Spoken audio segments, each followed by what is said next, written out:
All right. All right, my dear students. So this is the second lecture of our circulation chapter. अब हम करने जा रहे हैं कार्डिक साइकिल। इससे पहले लेक्चर में हमने हार्ट का कंप्लीट स्ट्रक्चर, राइट, उसकी एनाटॉमिकल पोजीशन, उसकी different circulation, we discuss systematic and pulmonary circulation, right? We discuss about heart walls, we discuss about heart walls as well, right? So आज हम करने जा रहे हैं cardiac cycle. Cardiac cycle it's nothing, it is the sequence of the events जो कि एक complete heart beat में हो रहे होते हैं, राइट? हार्ट की एक कंप्लीट बीट बीट में जितने भी इवेंट्स हो रहे हैं, that's your that's included in your cardiac cycle. ठीक है, कार्डिक साइकिल में क्या क्या हो रहा है? आपके पास हार्ट की दो है ना, आपके पास वेंट्रिकल्स हैं, आपके पास एट्रियम एंड वेंट्रिकल्स हैं। और लास्ट लेक्चर में मैंने आपको बताया था एट्रियम मीन्स एंट्रेंस और वेंट्रिकल्स मीन्स बैली, राइट?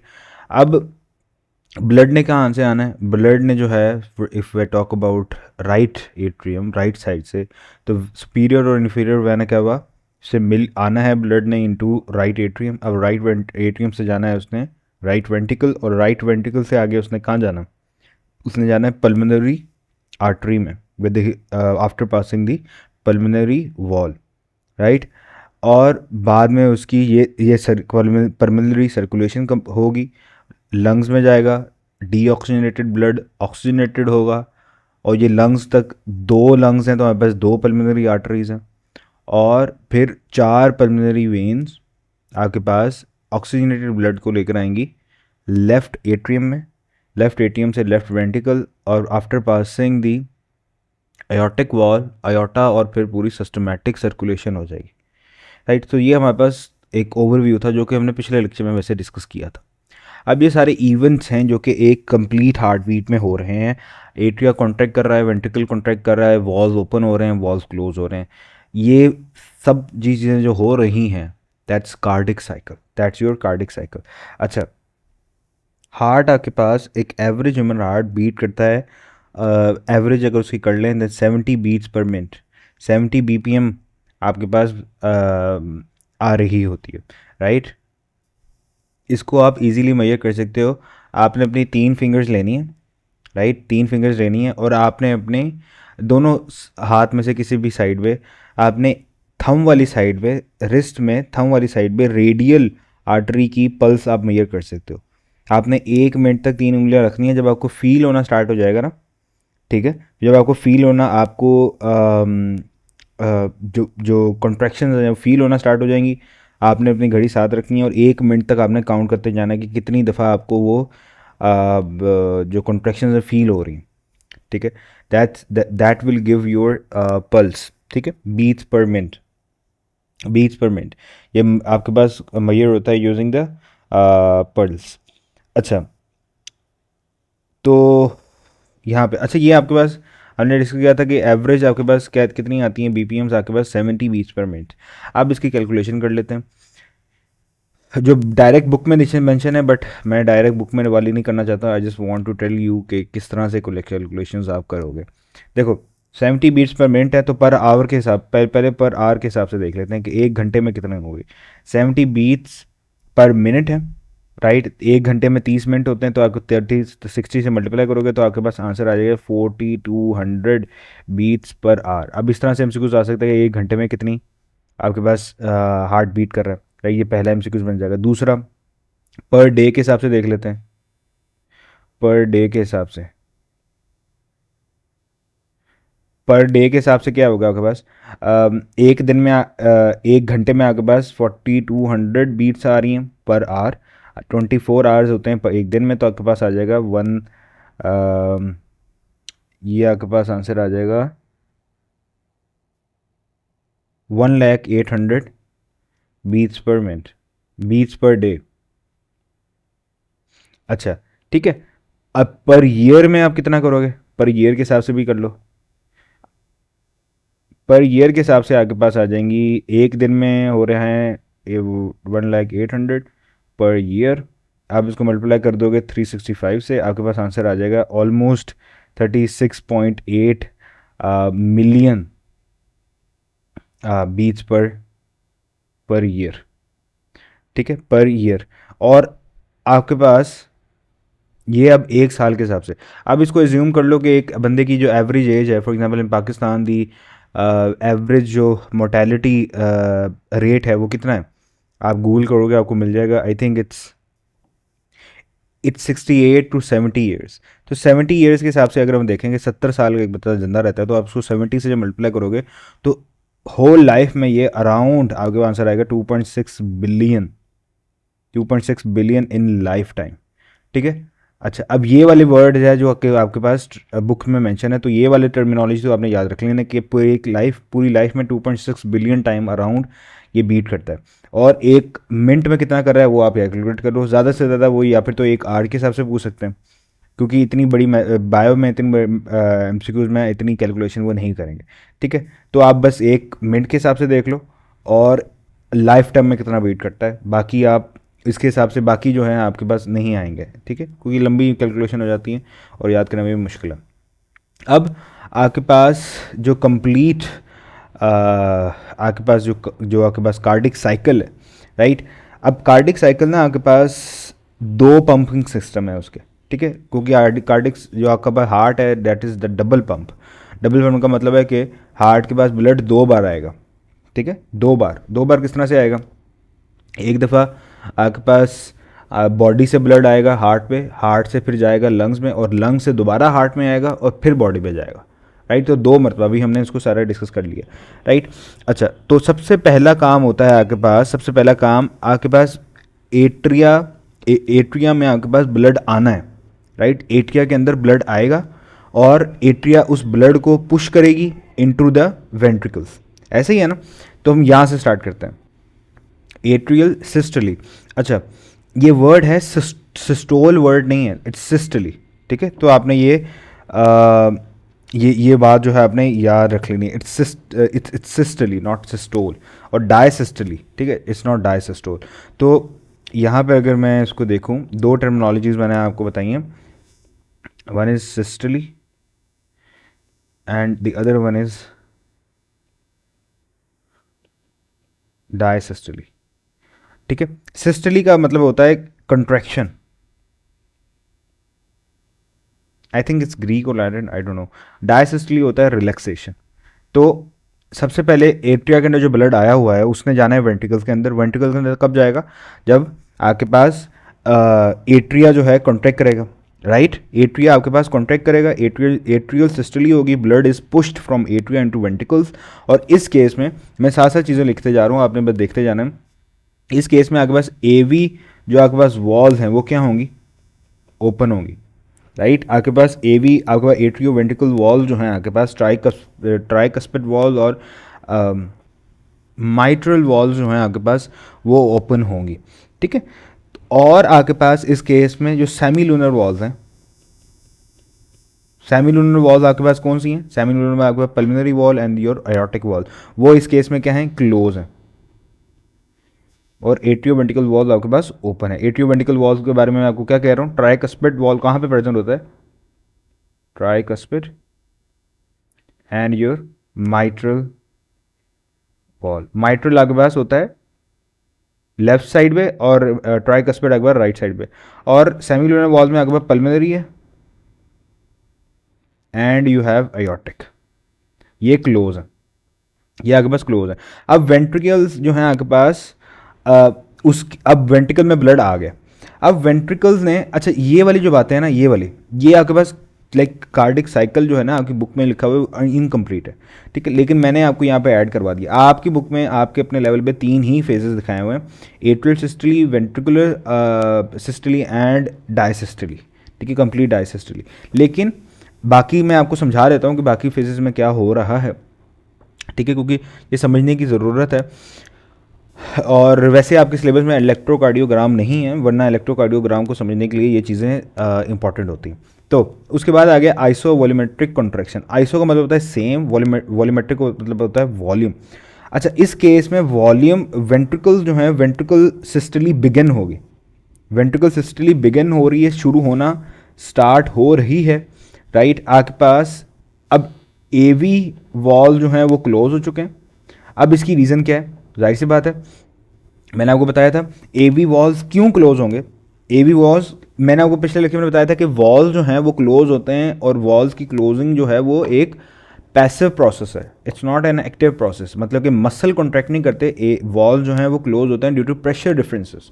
अब यहाँ पे भी ये कार्डिक साइकिल में वो बात जो है आपको समझ आएगी, आपको अच्छे से क्लियर होगी, ठीक है। अच्छा, ए वी वॉल्स यहाँ पे क्लोज हो गए, ये क्यों हुए मैं आपको बताता हूँ। ए वी वॉल्स क्लोज हो गए। अब ए वी वॉल्स क्लोज होने का मकसद क्या है? मकसद ये है क्योंकि अगर ये वॉल दरवाजे बंद होंगे और वेंटिकल कॉन्ट्रैक्ट करेगा तो पीछे ब्लड ना चला जाए दोबारा से एट्री में, ठीक है, और आगे ही जाए, इसलिए ये वॉल्स आपके पास क्लोज है। ए वी वॉल आपके पास क्या है? क्लोज है। वेंटिकल्स इस केस में क्या हो रहा है? Ventricle begin to contract, ventricle ने कॉन्ट्रैक्ट करना स्टार्ट कर दिया है और ए वी वॉल क्लोज हो गए हैं। तो इस क्लोजिंग की वजह से पिछले लेक्चर में मैं आपको बताया था कि जो साउंड प्रोड्यूस होगी दैट इज योर लब साउंड, S1 साउंड आपके पास प्रोड्यूस होगी आपके पास। और आपके पास इस केस में आपके पास जो इस केस में आपके पास जो सेमी ल्यूनर वॉल्स हैं वो भी क्लोज हैं। सेमी ल्यूनर वॉल्स वो भी आपके पास क्लोज हैं। तो इस केस में सारे वॉल्स क्लोज हैं। तो कौन सा के फेज है जिसमें सारे वॉल क्लोज हैं? That is iso volumetric contraction till now. अच्छा, इसलिए आइसो क्यों कह रहे हैं? क्योंकि कोई ब्लड ना ही इंटर कर रहा है ना ही लीव कर रहा है, तो वॉल्यूम जो है वो सेम रह रहा है, लेकिन ventricles have begun to contract, ठीक है, वेंट्रिकल कॉन्ट्रैक्ट करना स्टार्ट कर रहे हैं और वेंट्रिकल के कॉन्ट्रैक्शन की वजह से प्रेशर डेवलप हो रहा है, ठीक है। प्रेशर, वेंट्रिकल्स में प्रेशर जो है आपके पास, वेंट्रिकल में प्रेशर जो है राइज करना स्टार्ट कर दिया। इस प्रेशर राइज करने की वजह से वॉल्व बंद हुए। मैं एम आई राइट? ठीक है, am I correct? Am I correct? ठीक है, मैंने आपको पिछले लेक्चर में बताया था ना कि वॉल्व क्लोज होते हैं due to pressure differences, not due to passive movement. अब वेंटिकल कॉन्टैक्ट करना स्टार्ट होंगे ना, ब्लड पीछे की तरफ यहाँ पे दोबारा जाने की कोशिश करेगा, वॉल्व बंद हो जाएंगे, ठीक है। अच्छा, तो ये आगे बस ये दोनों isovolumetric contraction, isovolumetric ejection, these are part of basic, जो आपके बुक में इन दोनों को कंपाइल करके लिखती है वेंटिकुलर सिस्टली, ठीक है, वेंटिकुलर सिस्टली, जो आपकी बुक में इसको वेंटिकुलर सिस्टली यहाँ पे सिर्फ मेंशन है। अच्छा, एट्रिया की वॉल्स में क्या हो रहा है अभी? एट्रिया की वॉल्स में इस केस में आपके पास वेंट्रिकुलर वॉल्स जो हैं वो आपके पास रिलैक्स हैं। वेंट्रिकुलर वॉल्स दोनों, वेंट्रिकुलर सिस्टली में आपके पास वेंट्रिकुलर वॉल्स आर क्लोज। अब यहाँ पे देखो नीचे वाले डायग्राम में उसने वेंट्रिकुलर वॉल्स क्लोज हैं तो ब्लड इंटर होना स्टार्ट हो रहा था, आइसोवॉल्यूमेट्रिक कंट्रैक्शन में ही ब्लड इंटर होना स्टार्ट हो गया था, ठीक है। अब यहाँ पर जो है ब्लड क्या हो गया? फिल हो गया एट्रियम के अंदर, ठीक है। लेकिन क्योंकि वॉल्स बंद हैं तो ब्लड वेंट्रिकल में नहीं जाएगा। तो यहाँ पे आपने बात याद रख लेनी है कि इस केस में आपके पास, लेट मी यूज कौन सा कलर, ये यूज़ करते हैं।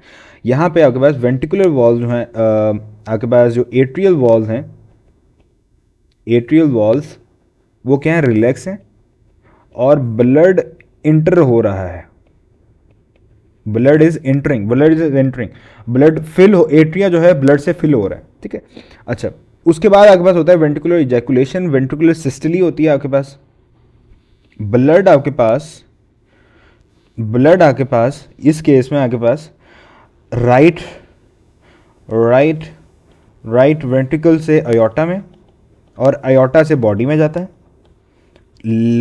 लेफ्ट वेंट्रिकल से आपके पास सॉरी ये देखो कंफ्यूज हो, एक मिनट, लेफ्ट वेंट्रिकल से अयोर्टा में, अयोर्टा से बॉडी में, और राइट वेंट्रिकल से पल्मोनरी आर्टरी में, और पल्मोनरी आर्टरी से वेन्स में और लंग्स में, राइट। तो ये आपके पास ब्लड निकलता है और आपके पास वेंट्रिकल से निकल रहा है और कहाँ जा रहा है? डिफरेंट डेस्टिनेशंस में जा रहा है, राइट। अब इस केस में भी आपके पास एवी वॉल्स अभी भी बंद है, AV valves are closed, AV walls, atrioventricular walls are closed, but semilunar walls ये आपके पास ओपन है। Semilunar valves in this case are open, ठीक।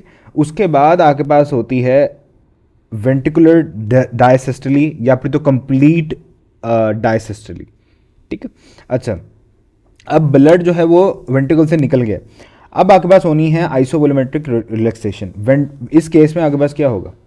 इस केस में अगर वेंट्रिकल जो है वो रिलैक्स करना स्टार्ट कर जाएंगे, वेंट्रिकल्स बिगिन टू रिलैक्स। और एट्रियम की वॉल तो पहले से ही रिलैक्स थी, ब्लड उनके अंदर एंटर हो रहा था, अब वो रिलैक्स करना स्टार्ट कर रही हैं, ठीक है। अच्छा, उसकी वजह से क्या हो रहा है, प्रेशर, क्योंकि ब्लड निकल गया ना, तो प्रेशर यहाँ पे क्या होगा वेंट्रिकल्स में, इनसाइड वेंट्रिकल्स, इनसाइड वेंट्रिकल्स क्या होगा, ड्रॉप करना स्टार्ट हो जाएगा, क्योंकि ब्लड निकल गया। प्रेशर जो है, प्रेशर क्या है, प्रेशर जितनी फोर्स लगा रहा है ब्लड जितने एरिया पे, ब्लड निकल गया तो फोर्स तो है नहीं, प्रेशर क्या हो गया, ड्रॉप करना अब शुरू हो जाएगा, ठीक है। अब प्रेशर जो है, क्योंकि अब ड्रॉप करना स्टार्ट हो गया, सेमी लूनर वॉल्स इस केस में, क्योंकि प्रेशर पीछे कम हो गया, आगे ब्लड जो है प्रेशर ज़्यादा है, तो आगे वाला ब्लड पीछे की तरफ फोर्स लगा रहा है, अब वॉल जो है बंद हो जाएंगे। तो इस केस में आपके पास क्या होगा, जो सेमी लूनर वॉल्स हैं वो क्लोज होंगे, और आपके पास सेकंड साउंड आपके पास सुनाई देगी, जो कि आपके पास होती है S2, that is your dub sound, जो कि पिछले लेक्चर में आपको सुनाई भी थी, ठीक है। लब डब लब डब लब डब लब डब लब डब, इस तरह से जब कोई भी आप लाइक पिछला लेक्चर देख लो या यूट्यूब पे सर्च कर लो, ठीक है, आपको हार्ट साउंड जब सुनाई देगी, आप गौर करना, लब डब लब डब लब डब लब डब, इस तरह की साउंड आपको आ रही होगी। और इस केस में भी, इस केस में अभी AV वॉल्स क्या हैं, इस फेज में भी AV वॉल्स आपके पास स्टिल अभी भी क्लोज्ड है। उसके बाद होती है आपके पास अच्छा, ये दूसरा केस है जिसमें आपके पास दोबारा से सारी की सारी वॉल्स क्लोज है। एक था आपके पास आइसोवॉल्यूमेट्रिक कॉन्ट्रैक्शन और दूसरा आपके पास आइसोवॉल्यूमेट्रिक रिलैक्सेशन, तो ये दो ही केसेस है। उसके बाद होता है वेंट्रिकुलर फिल, अब ब्लड एट्रियम में जो है फिल हो गया, अब क्या होता है, एट्रियम में ब्लड क्योंकि फिल हो गया है, अब क्या होना है, ये ठीक है, अब एट्रियम में ब्लड फिल हो गया, अब वेंट्रिकुलर फिलिंग होनी है। प्रेशर जो है क्योंकि अब लो है, अब देखो वॉल्स कब ओपन होंगे, एट्रियम में क्योंकि ब्लड था तो एट्रियम में ब्लड प्रेशर जो है ज़्यादा है, वेंट्रिकल में प्रेशर जो है कम है, तो ब्लड ने मूव करना है from high pressure to blood low pressure, वो लाइक फोर्स लगाएंगे, वॉल्स ओपन होंगी और ब्लड आ जाएगा। तो वॉल्स यहाँ पे भी ओपन हो रही हैं ड्यू टू प्रेशर डिफरेंसेस, तो यहाँ पे AV वॉल्स दोबारा से ओपन हो जाएंगे। लेकिन सेमी लूनर वॉल जो है अभी आपके पास, इसमें भी क्या है, क्लोज है, ब्लड जो है फ्लो करेगा फ्रॉम एट्रिया टू वेंट्रिकल्स, और ये सारी फिलिंग हो रही है पैसिवली, ठीक है, पैसिवली। ये वेंट्रिकुलर फिलिंग, ये अच्छा, ये बड़ी इंपॉर्टेंट बात है, ड्यूरिंग वेंट्रिकुलर डायसिस्टली आपके पास फिलिंग जो हो रही है ना, ये हो रही है passive filling. Passive filling, passive filling का मतलब है एट्रिया कॉन्ट्रैक्ट नहीं कर रहा, एट्रिया इस केस में कॉन्ट्रैक्ट नहीं कर रहा, ये बात बड़ी इंपॉर्टेंट है, अपने जहन में ढा लो, एट्रिया वेंट्रिकुलर फिलिंग में नहीं कर रहा, वेंट्रिकुलर डायसिस्टली में जब ब्लड आ रहा है, ठीक है, और आपके पास इसलिए इसको कंप्लीट वेंट्रिकुलर फिलिंग को आपके पास कंप्लीट डायसिस्टली भी कहते हैं, क्योंकि एट्रिया की वॉल भी रिलैक्स है और वेंट्रिकुलर की वॉल भी रिलैक्स है। अब ब्लड जो है आ रहा है, अच्छा, अब क्वेश्चन पैदा होता है कि सर ब्लड एट्रिया से वेंट्रिकल में जा रहा है, ठीक है, आपने वेंट्रिकुलर फिलिंग में कह दिया, बात समझ आ गई, तो हमें एट्रियल डायसिस्टली, एट्रियल सिस्टली क्यों चाहिए, ब्लड तो आराम से एट्रिया वॉल्स ओपन हो, ब्लड जो है एट्रियम से वेंट्रिकल में जा जाए, एट्रियल सिस्टली हमें क्यों चाहिए। देखो जो आपके पास है ना ventricular filling, this is an extra thing, just आपको समझाने के लिए, जो वेंट्रिकुलर फिलिंग है ना, वेंट्रिकुलर फिलिंग यहाँ पे जब हो रही है, ये अराउंड कह सकते हैं 70% ये पैसिव होती है, जो बाकी 30% है फिलिंग, वो आपके पास एट्रियल सिस्टली से आती है, आपको एट्रियल सिस्टली से, एट्रियल सिस्टली से। अब ऐसा क्यों है, क्योंकि आपके पास हार्ट ने कॉन्ट्रैक्ट करना है ना, अब वेंट्रिकल में अगर प्रॉपर प्रेशर होगा तभी पीछे वाली वॉल आपके पास क्लोज होंगी, और प्रॉपर प्रेशर होगा तभी आपके पास स्ट्रॉन्गर हार्ट बीट प्रोड्यूस होगी, ज़्यादा फिलिंग, ज़्यादा स्ट्रेंथ से वेंट्रिकुलर मसल कॉन्ट्रैक्ट करेंगे, और ज़्यादा स्ट्रॉन्ग कॉन्ट्रैक्शन जब होगी तो ज़्यादा पुश मिलेगा ब्लड को, और ब्लड आपके पास मूव करेगा। मैंने आपको पिछले लेक्चर में बताया था, ये पिछले लेक्चर की, अगर पिछले लेक्चर का आपने नहीं लाइक उसकी रीज़न नहीं पता आपको, तो मैंने आपको बताया था कि humans have close circulatory system, और क्लोज और ओपन सर्कुलेटरी सिस्टम में जो मेजर डिफरेंस है कि क्लोज सर्कुलेटरी सिस्टम में you have high blood pressure, high blood pressure को मेंटेन रखना होता है आपको, क्यों, क्योंकि ब्लड ने जो है क्लोज वॉल्स के अंदर रहना है, ठीक है, उसने मूव करना है, जबकि ओपन सर्कुलेटरी सिस्टम में ऐसा ज़रूरत नहीं है हमें, ठीक है। अच्छा, तो इसको मेंटेन रखने के लिए हार्ट ज़्यादा स्ट्रॉन्ग कब कॉन्ट्रैक्ट करेगा, जब आपके पास ज़्यादा ब्लड होगी, ज़्यादा फिलिंग होगी। आप इस तरह से समझ लो, ज़्यादा हार्ट के पास ब्लड होगा ना, हार्ट को पता लग जाएगा हाँ ज़्यादा ब्लड है, मैंने ज़्यादा कॉन्ट्रैक्ट करना है, इस तरह से समझ लो। ठीक है। अच्छा, तो लाइक और ज़्यादा ब्लड ही पंप होना चाहिए ना, क्योंकि ये एफिशिएंट भी है, एनर्जी एफिशिएंट भी है ज़्यादा। अब एक चीज़ है, ठीक है, वो 100% एफिशिएंसी के साथ काम कर सकती है। फॉर एग्जांपल आप हो, आप अगर सही तरीके से मेहनत करो तो आपके अंदर बड़ा टैलेंट है, अल्लाह ताला ने आपको टैलेंट दिया हुआ है, राइट। अल्लाह आप अगर आप अपना लाइक फुल पोटेंशियल के साथ काम करो तो आप लाइक जो भी आपकी फील्ड है उसमें आप बहुत आगे जा सकते हो। ठीक है। अच्छा, लेकिन आप वो काम नहीं कर रहे, वो अपना फुल पोटेंशियल नहीं दे रहे, तो कसूर किसका है? आपका कसूर है। आपकी एफिशिएंसी बहुत ज़्यादा कम है, आपकी यील्ड बहुत ज़्यादा कम है। इसी तरीके से हार्ट का भी काम है। हार्ट का क्या काम है कि हार्ट कितना ब्लड, फॉर एग्जांपल हम कह देते हैं कि भी हार्ट, अभी हमने डिस्कस वैसे करना ही है। हार्ट में आपको वैसे समझाने के लिए कह रहा हूँ, एक कंट्रैक्शन में, एक बीट में 70 ml ऑफ ब्लड जो है उसने, दैट इज स्ट्रोक वॉल्यूम, उसने जो है हार्ट ने पंप करना है। 70 नहीं करता, 60 करता है, 60 करता है। अब वो 60 जब करेगा तो उसकी क्या उसका लाइक नुकसान क्या होगा? 10 ml ब्लड तो रह गया। अब हर बीट में कर रहा है, हर बीट में। और हमने अभी हम कैलकुलेशन करते हैं, एक बीट में आपको 0.8 सेकंड लग रहे हैं। 0.1 मिनट में फिर कितना नुकसान होगा? हर एक 0.8 सेकंड में अगर आपके पास 10 ml का नुकसान हो रहा है, एक मिनट में कितना नुकसान होगा, एक घंटे में कितना नुकसान होगा, कितना ब्लड का, कितनी एफिशिएंसी डाउन हो जाएगी आपकी। आप इसको आराम से कैलकुलेट कर सकते हो, राइट। तो इसीलिए आपके पास हार्ट अपनी फुल पोटेंशियल से काम करता है। चौथी रीज़न ये है कि why do we need atrial systole. उसकी रीज़न ये है कि देखो, आपके पास, हमने कहा था कि तमाम बॉडी के सिस्टम जो हैं वो आपस में इंटीग्रेटेड है, कनेक्टेड है, कोऑर्डिनेटेड है विद वन अनदर। अगर वेंट्रिकल में ब्लड कम आएगा, ठीक है, या एट्रियम में ब्लड कम आएगा, तो वहाँ पे मैंने आपको पिछले लेक्चर में बताया था क्या है, वॉल्यूम रिसेप्टर्स मौजूद हैं, या दूसरा उनका नाम क्या था, लो प्रेशर बैरो रिसेप्टर्स। अगर वो सेंस कर लेंगे, वो मैकेनो रिसेप्टर्स, कम प्रेशर को, तो वो सिग्नल भेजेंगे ब्रेन को। ब्रेन आपके पास पोस्टीरियर पिट्यूटरी से एडीएच को रिलीज करेगा, वो आपके पास किडनी से जाके रीअब्जॉर्प्शन ज़्यादा होगी। और आपका मतलब कि सिर्फ एक काम के गलत होने से, एट्रियल सिस्टली ना होने से, पूरा बॉडी जो है अपना मैकेनिज्म को चेंज कर रही है, just because of one wrong action that is going on. तो ये इसलिए रीज़न है कि why do we need atrial systole, right. तो ये आपने सारे का सारा कर लिया। अच्छा, यहाँ पे जो है कुछ आपने याद रख लेना है, ड्यूरेशन ऑफ कार्डिक साइकिल जो आपने अपने बस है, जो 3 आपने याद रखे हुए हैं कि एट्रियल सिस्टली जिसमें एट्रियल कॉन्टैक्ट और पुश करेंगे वेंट्रिकल्स में, ठीक है। That is the first phase, जहाँ से हमने स्टार्ट किया था। ये आपके पास होता है 0.1 सेकेंड, इसको साथ साथ हम लिखते भी जाते हैं, 0.1 सेकेंड, ठीक है। वेंट्रिकुलर सिस्टली होती है आपके पास 0.3 सेकेंड के लिए, और वेंट्रिकुलर डायसिस्टली आपके पास सबसे ज़्यादा लॉन्ग होती है, दैट इज़ 0.4 सेकेंड के लिए, ठीक है, 0.4 सेकेंड के लिए। अच्छा, अब यहाँ पे क्वेश्चन पैदा होता है आपका नया, वो क्वेश्चन ये है कैसे, why do we need longer time for ventricular systole than atrial systole. इसकी रीज़न क्या है? इसकी रीज़न बहुत सिंपल है। इसकी रीज़न बहुत सिंपल किस तरह से कि देखो, आपके पास वेंट्रिकल्स ने ब्लड पंप करना है ना, ब्लड हाई प्रेशर से भेजना है, तो वेंट्रिकल्स को ज़्यादा टाइम चाहिए ताकि वो ब्लड को भेजें सिस्टमैटिक और पल्मोनरी अपनी सर्कुलेशन सही तरीके से, सही टाइम लेके कॉन्ट्रैक्ट करके ब्लड को भेजें। पहली रीज़न, ठीक है, क्योंकि लाइक उन्होंने प्रेशर के साथ भेजना है। दूसरी रीज़न, एट्रिया की वॉल्स की देख लो और वेंट्रिकल का साइज़ देख लो, there is a very clear difference. जिसका साइज़ बड़ा उसको ज़्यादा टाइम लगेगा। तीसरी रीज़न, आपके पास वेंट्रिकुलर सिस्टली और एट्रियल सिस्टली में देखो, वेंट्रिकल इस तरह से समझ लो, वेंट्रिकल सिस्टली में आपके पास सिर्फ एक ही फेज है। एट्रियल सिस्टली में, वेंट्रिकुलर सिस्टली में आपके पास 2 फेजेस है, आइसोवॉल्यूमेट्रिक कॉन्ट्रैक्शन एंड वेंट्रिकुलर इजैकुलेशन। तो 2 काम को होने में ज़्यादा टाइम लगेगा कि एक काम को होने में ज़्यादा टाइम लगेगा? 2 कामों को होने में ज़्यादा लगेगा, राइट।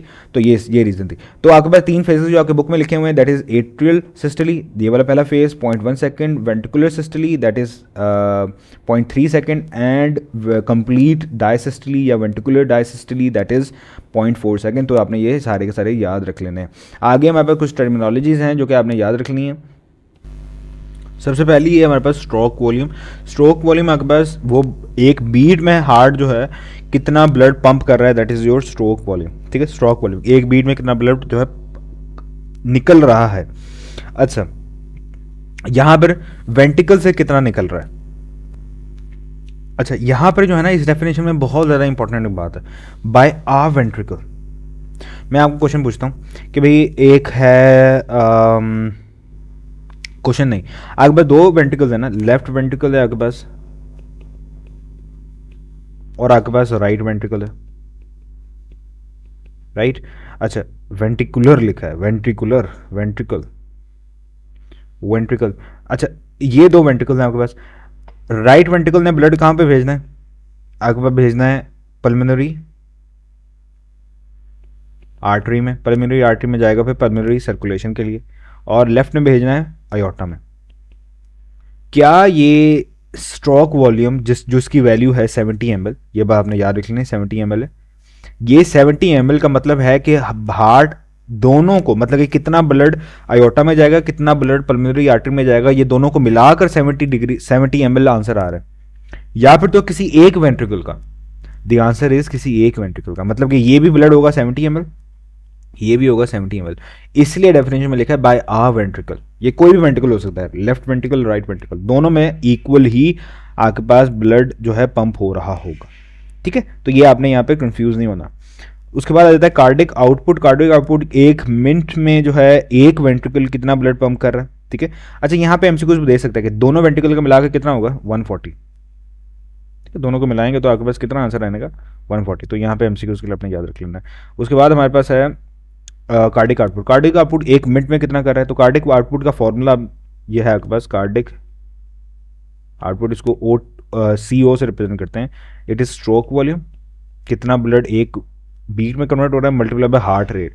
जितना ज़्यादा हार्ट रेट होगा, ठीक है, उतना ज़्यादा ब्लड 1 मिनट में पंप होगा। तो हार्ट रेट आपके पास ऑलमोस्ट हमने कितना कहा था अपने ऊपर, हम डिस्कस करके आए हैं 70 बीट्स पर मिनट होता है ना। ठीक है, 70 1 मिनट में, और स्ट्रोक वॉल्यूम भी ऑलमोस्ट 70 है। तो आपके पास आंसर बन रहा होगा almost 4900 ml of blood pump पर मिनट। ठीक है, तो ये आपने जो है चीज़ें याद रख लेनी है, that is almost 5 litre of blood.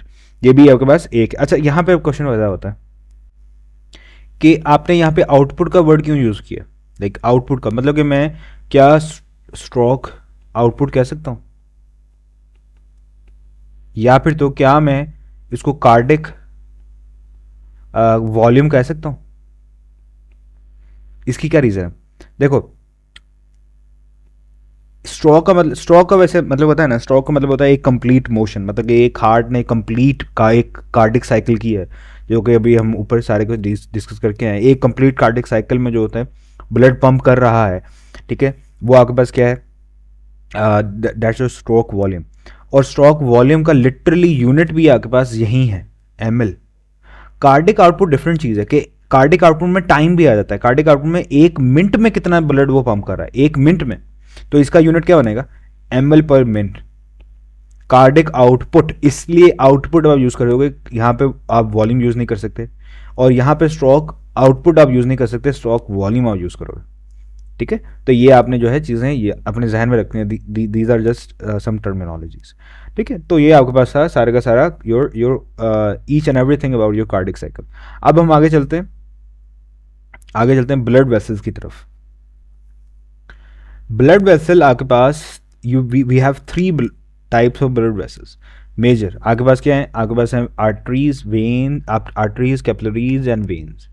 ठीक है, अब बाकी बेसिक चीज़ें तो आपको पता ही है ना, बेसिक चीज़ें वैसे चलो इंट्रोडक्टरी हम कर लेते हैं एक सेशन। आर्टरीज आपके पास ऑक्सीजनेटेड ब्लड को कैरी करती हैं, राइट। वेंट्रिकल आपके पास डीऑक्सीजनेटेड ब्लड को कैरी करती हैं, और कैपिलरीज आपके पास दोनों, कैपिलरीज में दोनों आ जाता है, बोथ, क्योंकि कैपिलरीज जो टिश्यू से पहले वाली कैपिलरी होगी, जब उसने डिफ्यूजन नहीं हुई वो ऑक्सीजनेटेड होगी, जब ऑक्सीजन डिलीवर कर देगी then it will become deoxygenated.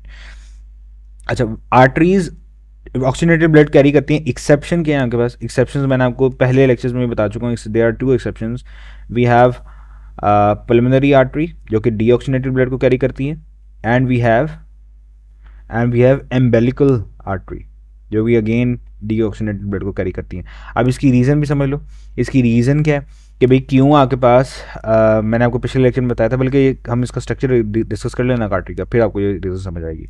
अच्छा, पीछे ना हम एक चीज़ डिस्कस भूल आए हैं, मैं उसको वो लाइक एक चीज़ रहेगी वो हम करते हैं। इसकी भी एक्सेप्शन है आपके पास। पल्मोनरी वेन है जो कि ऑक्सीजनेटेड ब्लड को कैरी करती है, and we have umbilical vein, ठीक है। एंड कैपिलरीज का तो आपको पता ही है। अच्छा, अब हर जो आपके पास आर्टरीज होती हैं वो आपके पास डीप इनसाइड योर मसल्स होते हैं। मतलब कि जब आप अपने हाथों के ऊपर देखते हो ना, ब्लू कलर की एक वेसल जा रही है, दैट्स योर वेन। आर्टरीज नहीं है। आर्टरीज ज़्यादातर आपके पास डीप होती हैं, सुपरफिशियल बहुत कम आती हैं। जैसे कि रेडियल आर्टरी जो है आपके पास थंब वाली साइड पर, जहाँ पे आप फील करते हो पल्स, ठीक है, वो रेडियल आर्टरी आपके पास सुपरफिशियल आ जाती है, जिसकी वजह से आप उसकी पल्सेशन उसकी फील कर सकते हो। और पल्सेशन हमेशा आप आर्टरी की फील करते हो, वेन की नहीं फील करते।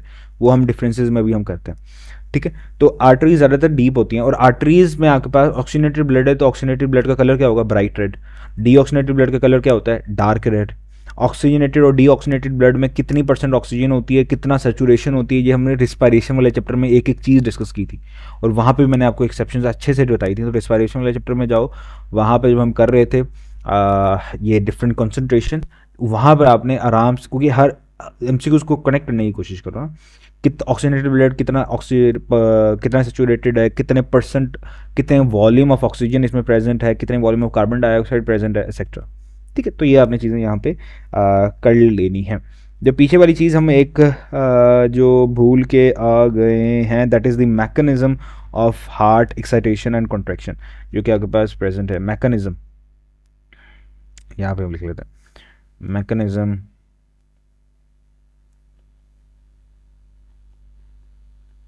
Heart contraction, heart systole and diastole. अच्छा, ये आपके सिलेबस में आपके पास नहीं है, ठीक है, लेकिन हमें इस बस मैं ओवरव्यू दूंगा, एक थोड़ा सा ओवरव्यू कि भाई क्या है, क्या,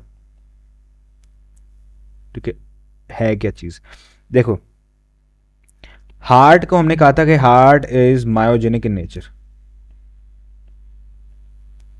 इसका मतलब क्या है कि हार्ट के जो कार्डिक मसल सेल्स हैं वो अपनी इम्पल्सिस को खुद जनरेट करते हैं, इलेक्ट्रिक इम्पल्सिस को खुद जनरेट करते हैं। कौन इलेक्ट्रिक इम्पल्सिस को जनरेट करता है? एसए नोड्स, ठीक है। आपके पास SA node, sinoatrial node जो हैं आपके पास, जो कि लाइक कार्डिक फाइबर्स ही हैं, ठीक है, कार्डिक सेल्स ही हैं, स्पेशलाइज्ड कार्डिक सेल्स जो कि आपके पास इलेक्ट्रिक इम्पल्सिस को जनरेट कर रहे हैं, उनको आप क्या देते हो? Cyano atrial node.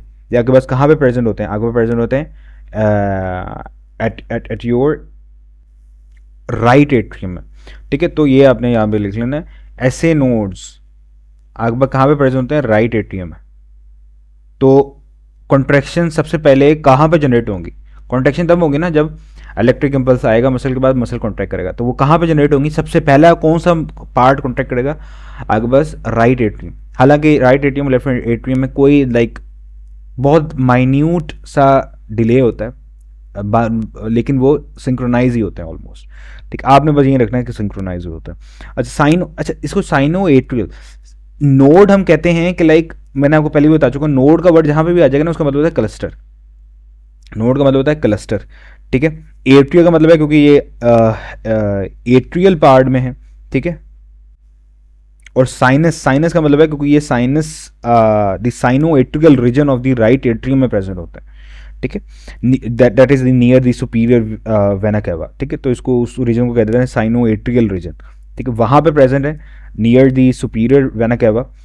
जब ये राइट एट्रियम स्टार्ट होता है तो वहाँ पे इसलिए नाम बढ़ गया साइनो एट्रियल नोड क्लस्टर्स। तो ये क्या है? कुछ भी नहीं है, these are specialised cardiac cells, cluster of cardiac cells That's why we are calling it clusters that are present at the that sinoatrial region.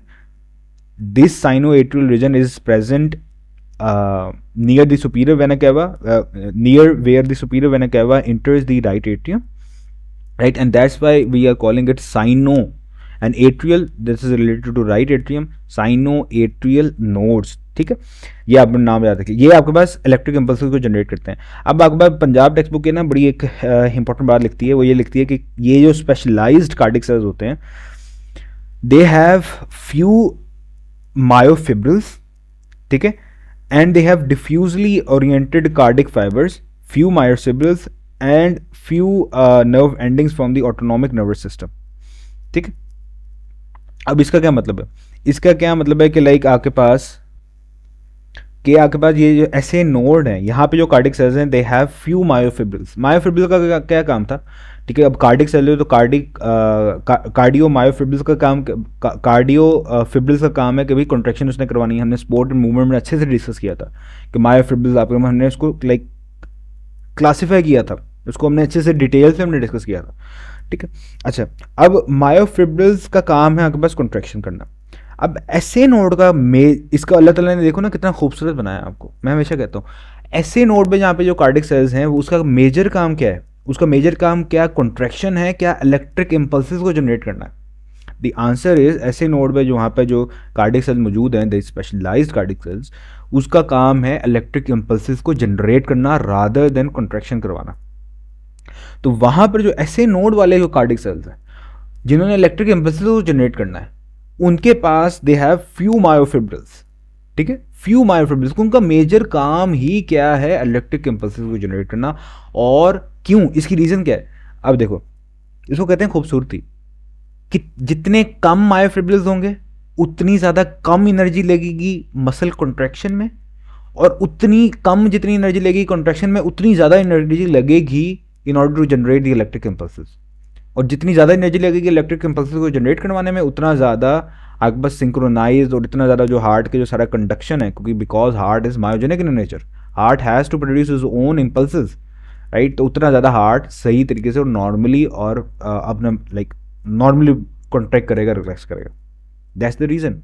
और ये इतना ज़्यादा खूबसूरत अल्लाह ताला ने बनाया। तो ये रीज़न हो गया मायोजेनिक इन नेचर। अच्छा, अब दूसरा लाइक बाकी तो हम लाइक इलेक्ट्रोकार्डियोग्राम को डिस्कस नहीं करने वाला मैं।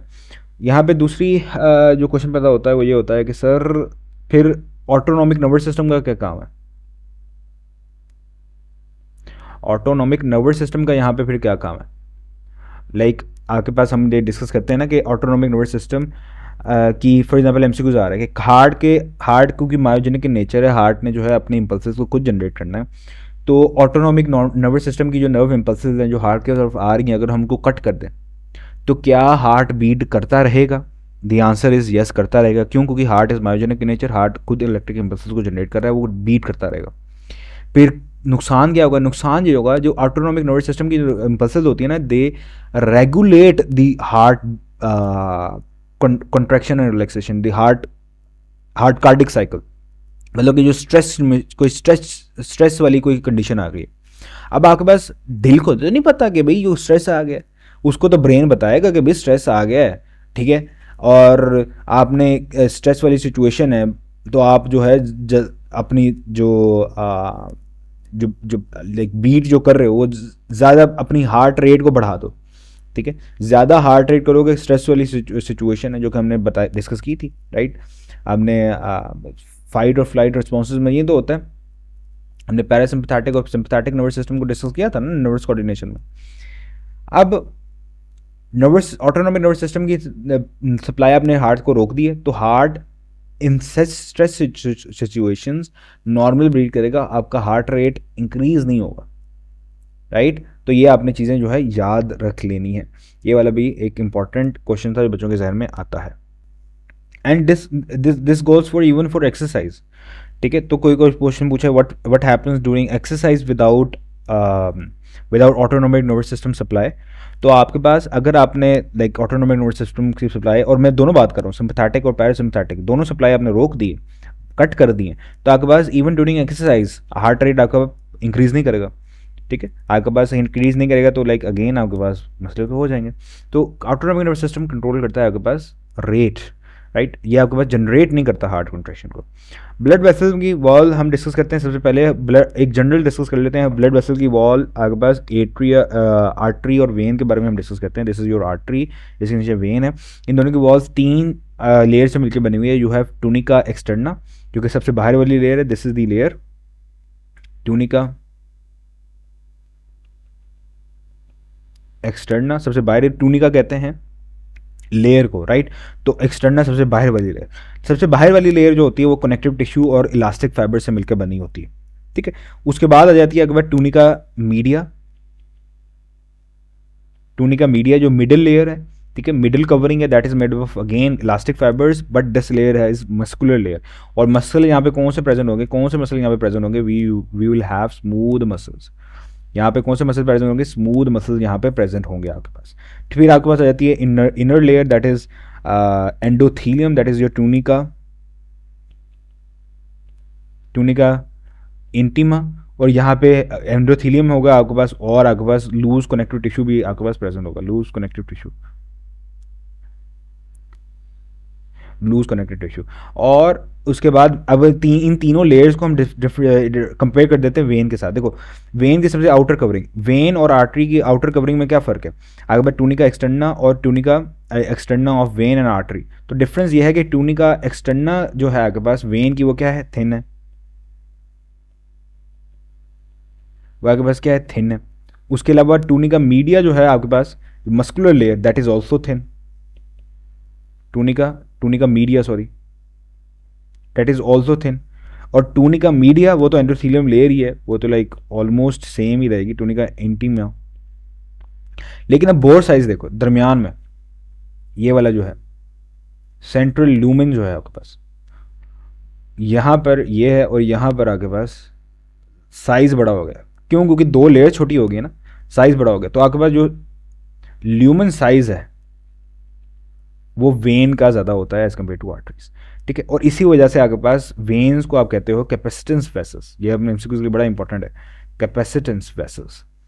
कैपेसिटेंस, कैपेसिटेंस कहते हैं एबिलिटी टू स्टोर, ठीक है, कैपेसिटेंस कहते हैं एबिलिटी टू स्टोर। फिजिक्स में आपने कैपेसिटेंस कहा था कि capacitance is the ability to store charge, right. Bio में आप कह रहे हो the ability to store blood at low pressure of course. Veins क्योंकि इनका ल्यूमन बड़ा होता है। अब ल्यूमन जब बड़ा है इसकी वजह से आपके पास जब ल्यूमन बड़ा है तो ज़्यादा ब्लड वेन के पास होगा, ब्लड इनके पास क्या होगा, ज़्यादा होगा। इनफैक्ट बॉडी का ऑलमोस्ट मेजर जो ब्लड होता है वो आपके पास इन्हीं वेन्स में प्रेजेंट होता है, इन्हीं वेन्स में आपके पास प्रेजेंट होता है। That's why veins are also called capacitance vessels, ठीक है, कैपेसिटेंस वेसल्स। अब यहाँ पे कलर भी देख लो, आर्टरीज का जो कलर होता है वो आपके पास यहाँ पे रेड दिखाया हुआ है और यहाँ पे वेन्स का कलर दिखाया हुआ है ब्लू। देखो वेन्स होती हैं सुपरफिशियल, मैंने आपको बताया ना, ऑलमोस्ट सुपरफिशियल। अब वेन्स क्योंकि सुपरफिशियल है तो आपके पास जब लाइट उनके ऊपर पड़ती है तो लाइट लो फ्रिक्वेंसी वाली लाइट जो है आपके पास रिफ्लेक्ट होती है और जो नज़र आपको आ रही होती है दैट इज ब्लू कलर। जबकि आर्टरीज में क्योंकि ऑक्सीजनेटेड ब्लड है ज़्यादा, ठीक है, तो वो ऑक्सीजनेटेड ब्लड होने की वजह से आर्टरीज को आप रेड कलर से रिप्रेजेंट कर रहे होते हो। अच्छा यहाँ पर अब मेजर एक ना लाइक कन्फ्यूजन होती है, वो कन्फ्यूजन मैं यहाँ पे दूर करना चाहता हूँ। वो ये है कि देखो आर्टरीज और वेन का they are not literally red और वेन्स आर ब्लू, ठीक है, ऐसा नहीं होता। This is not exactly what is happening real life में। आपके पास दोनों आर्टरीज और वेन दोनों आर रेड टोन, दोनों रेड टोन ही होती हैं। और ब्लड भी वेन के अंदर आपके पास कोई ब्लू नहीं होता। एक विजुअल रिप्रेजेंटेशन है जो हम डायग्राम्स में यूज़ करते हैं, आर्टरीज को रेड कलर में, वेन्स को हम ब्लू कलर से यूज शो करते हैं, ठीक है। अच्छा अब आपके पास आर्टरीज क्योंकि ऑक्सीजन रिच ब्लड को कैरी कर रही हैं, right, except 2 we have exception जो हमने डिस्कस किए हैं, इसलिए उसको रेड कलर दे दिया। और वेन्स क्योंकि आपके पास जब आप ऊपर से देख रहे हो फॉर एग्जाम्पल में हाथ की तो आपको ब्लू कलर की नज़र आ रही है। वो ब्लू कलर की क्यों नज़र आ रही है, क्योंकि जब लाइट पड़ रही है तो लाइट जो रिफ्लेक्ट होकर आपकी आंखों में आ रही है वो ब्लू कलर की हो रही है, वो लो वेवलेंथ की हो रही है। इसको मैंने बड़ी आराम से और बड़े अच्छे तरीके से आपको बायो इनर्जेटिक्स में आई थिंक समझाया था ये वाला टॉपिक, ठीक है। जो रिफ्लेक्ट होकर आ रही है वो आपको ब्लू कलर की नज़र आ रही है, इसलिए आपको इवन दो द वेन जो है आपके पास रेड टोन है आपको ब्लू कलर की नज़र आ रही है, ठीक है, क्योंकि वही कलर असल में कलर एग्जिस्ट नहीं करता, it's how your cone cells, how your light sensitive cells, how they interpret it, ठीक है, वो किस तरह से उसको रिसीव करते हैं उस वेवलेंथ को, और वो किस तरह से इंटरप्रेट करते हैं। सो यही आपने जो है चीज़ें याद रख लेनी है। ऑलराइट, तो भाई साहब ये हो गया आपके पास। उसके बाद capillaries, capillaries are like very simple, उसकी सिर्फ एक ही टुनिका एक्सटर्ना टुनिका मीडिया नहीं होती, सिर्फ एक अंदर वाली एंडोथीलियल सेल्स होते हैं उसके, एक वन सेल थिक होती है, one cell thick, only one cell thick. और अगर हम कैपिलरीज की अगर डायमीटर की बात करें कैपिलरीज की, तो कैपिलरीज का डायमीटर भी अगेन आपके पास होता है 7 to 9 माइक्रोमीटर, और ये आपके पास ऑलमोस्ट 1 मिलीमीटर लॉन्ग हो सकती हैं कैपिलरीज, ठीक है। तो ये आपने ये दोनों इनकी डायमेंशन याद रख लेंगे। अच्छा, डायमेंशन से याद आ गया, ल्यूमेन और बोर, ये दो टर्मिनोलॉजीज हैं जिसमें बच्चे अगेन कंफ्यूज हो जाते हैं, ल्यूमेन वर्सेस बोर। मैं कह रहा हूँ सर इस आर्टरी का बोर जो है बड़ा है, इस वेन का बोर बड़ा है एज कम्पेयर टू आर्टरी। मैं कह रहा हूँ इसका ल्यूमेन वेन का बड़ा है एज कम्पेयर टू आर्टरी। देखो ल्यूमेन का वर्ड जहाँ पे भी आप लोगोगे ना, इसका मतलब करोगे इनसाइड होलो स्पेस, इस तरह से बोलो, इनसाइड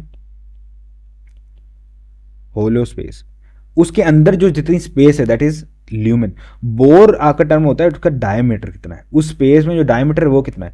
तो ये डायमीटर जो है, ये डायमीटर ये क्या है आपके पास, दिस इज बोर, और जिसका ये पूरा का पूरा ये स्पेस है, ये पूरी की पूरी space that is it's lumen, ठीक है। तो ये टर्मिनोलॉजी में आपने कंफ्यूज नहीं करना। तो ये यहाँ पे क्या है, ये बोर साइज है उसका, ठीक है, ये उसका क्या है, बोर साइज है। और आपके पास कैपिलरीज को एक लाइक कनेक्टिव टिश्यू ने भी सराउंड किया होता है, that is your basement membrane. ये जो आपको नजर आ रही है ना, ये आपके पास है बेसमेंट मेम्ब्रेन,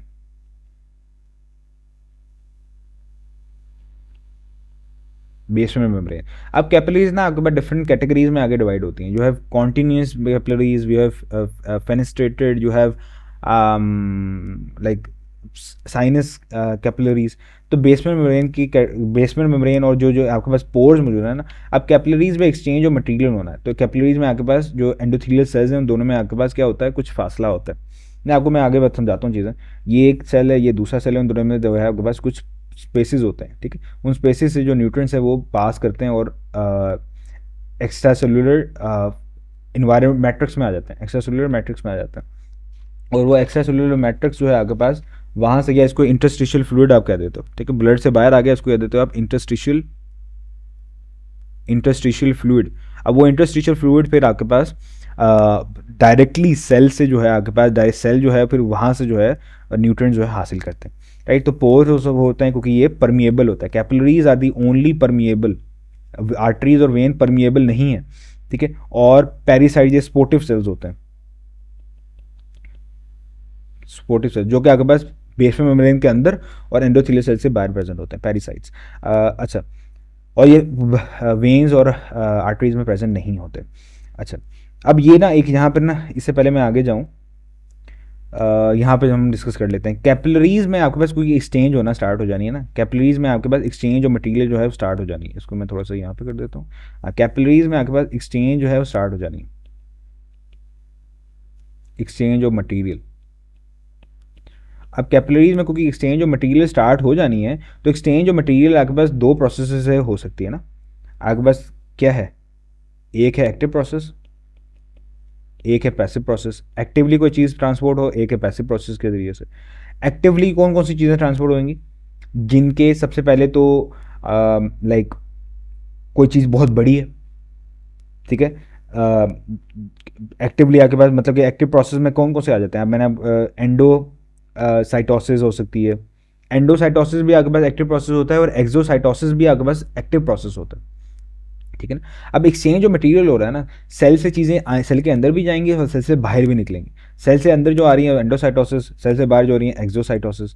एक्सोसाइटोसिस को आप इम्यूसाइटोसिस भी कहते हो, सेल वॉमिटिंग भी कहते हो, ठीक है। इम्यूसाइटोसिस, सेल वॉमिटिंग, सेल वॉमिटिंग ये एक्टिव प्रोसेस के ज़रिए से होंगे। और आपके पास पैसिव मूवमेंट भी हो सकती है। पैसिव मूवमेंट में आपके पास डिफ्यूजन हो जाएगी, डिफ्यूजन के ज़रिए से, ऑस्मोसिस के ज़रिए से, आपके पास फैसिलिटेटेड फैसिलिटेटेड डिफ्यूजन की मदद से आगे बाद चीज़ें ट्रांसपोर्ट होंगी, जैसे कि ग्लूकोज के आगे बाद ट्रांसपोर्टर्स होते हैं, चैनल्स होते हैं, ग्लूट्स आप इनको कहते हो, ग्लूकोज ट्रांसपोर्टर्स, जो कि ग्लूकोज को ट्रांसपोर्ट करते हैं, राइट। तो ये इस तरीके से आगे बाद चीज़ें मूव होंगी, ठीक है। उसके बाद अगला जो इंपॉर्टेंट बात है वो आपके पास है वैजा वजोरम से रिलेटेड, वैजा वजोरम। अच्छा, ये आप देखो ना यहाँ पे, ये आपके पास लार्जेस्ट आपके पास वेसल मैंने आपको बताई थी ना क्या है, मैं पिछले लेक्चर में बताया था लार्जेस्ट आर्टरी कौन सी है आपके पास, अयोटा। और लार्जेस्ट वेन आपके पास कौन सी है, largest when is your vena cava.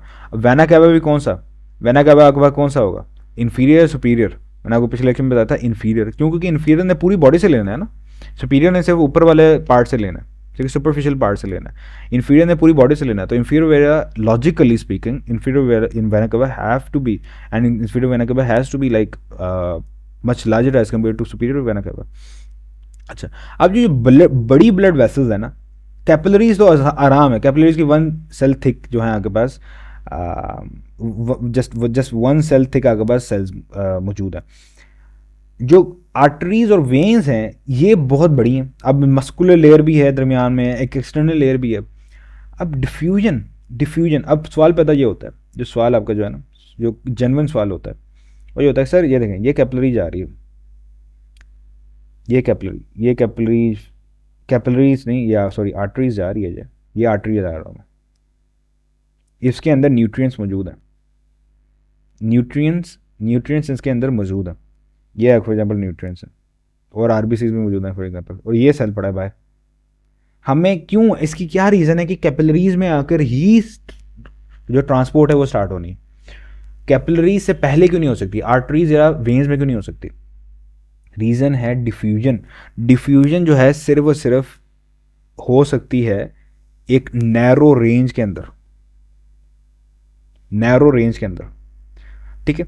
आपके पास सिर्फ डिफ्यूजन एफिशिएंट होगी ओवर अ शॉर्ट रेंज, और इसकी भी एक लाइक एनाटॉमिकली स्पीकिंग अल्लाह ताला ने इसकी आपकी बॉडी में रखा भी हुआ है। जो बड़ी वेसल्स है ना, आर्टरीज वेन्स, उनको अपनी वॉल्स के न्यूट्रिएंट्स के लिए अपनी वॉल, क्योंकि ये दरमियान वाली वॉल क्या है, मस्कुलर लेयर, स्मूथ मसल्स को कॉन्ट्रैक्ट करना है, रिलैक्स करना है उन्होंने, उनको क्या चाहिए, ऑक्सीजन चाहिए। अब उनको ऑक्सीजन और बाकी न्यूट्रिएंट्स को हासिल करने के लिए जो बड़ी वेसल्स हैं, अल्लाह पाक ने उनको अपने लिए एक अलहदा से वेसल की ज़रूरत है, वेसल फॉर वेसल, नाम क्या पड़ गया, वैजा वेसोरम, वेसल फॉर वेसल, जो वेसल को ब्लड सप्लाई करे, वैजा वेसोरम, लिटरली इसका मतलब ही यही है।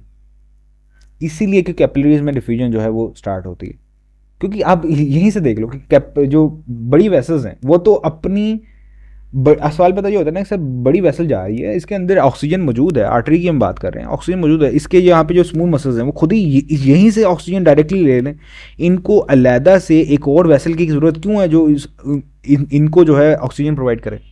The reason is diffusion is only possible over a short range, ठीक है, और यही तो रीज़न है क्योंकि कैपिलरीज आपके पास वन सेल थिक है, ठीक है। तो ये vasa vasorum are the vessels for vessels, vessels for vessels deliver oxygenated, they deliver oxygenated blood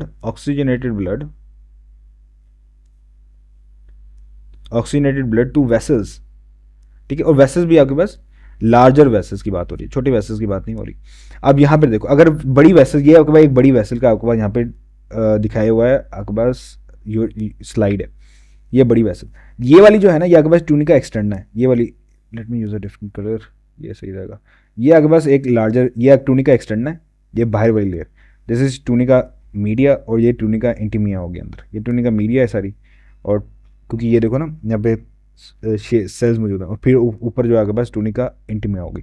अब देखो ट्यूनिका एक्सटर्ना जो है यहाँ पे डैमेज हो रही है, ठीक है, क्यों, क्योंकि इसको ऑक्सीजन मिला ही नहीं है, ये बाहर वाली है बड़ी वेसल है, ऑक्सीजन इसको मिला ही नहीं है। ये वैजा वेसोरम में 3 कैटेगरीज में आगे डिवाइड होती हैं, जो है एक वैजा वेसोरम होती है जो आपके पास ट्यूनिका एक्सटर्ना को देती है, एक होती है ट्यूनिका इंटीमिया, और एक होती है आपके पास ट्यूनिका मीडिया, ठीक है। ट्यूनिका इंटीमिया को इतनी ज़रूरत नहीं होती, लेकिन बड़ी वेसल में ज़रूरत होती है, वेना कैवा हो गया, आयोटा हो गया, थोरेसिक आयोटा हो गया, एक्सेट्रा, अगर ना जाए तो ये बाहर वाली वेसल जो है आपके पास क्या होना स्टार्ट हो जाएंगी, इस तरह से देखो डैमेज होना स्टार्ट हो गई। यहाँ पे आप यहाँ पे क्लियरली देख सकते हो, ठीक।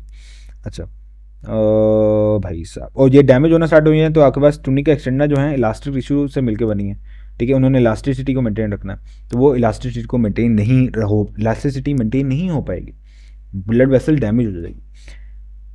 अच्छा यहाँ पर एक, उससे पहले मैं ये हिस्टोरिकल डायग्राम आप देख लो, your slide, this is your artery, देख लो सकते हो आप इस मस्कुलर लेयर कितनी ज़्यादा थिक है। ये अंदर वाली जो है tunica intima, this is tunica media and this is वो बाहर वाली जो है टूनिका एक्सटर्ना।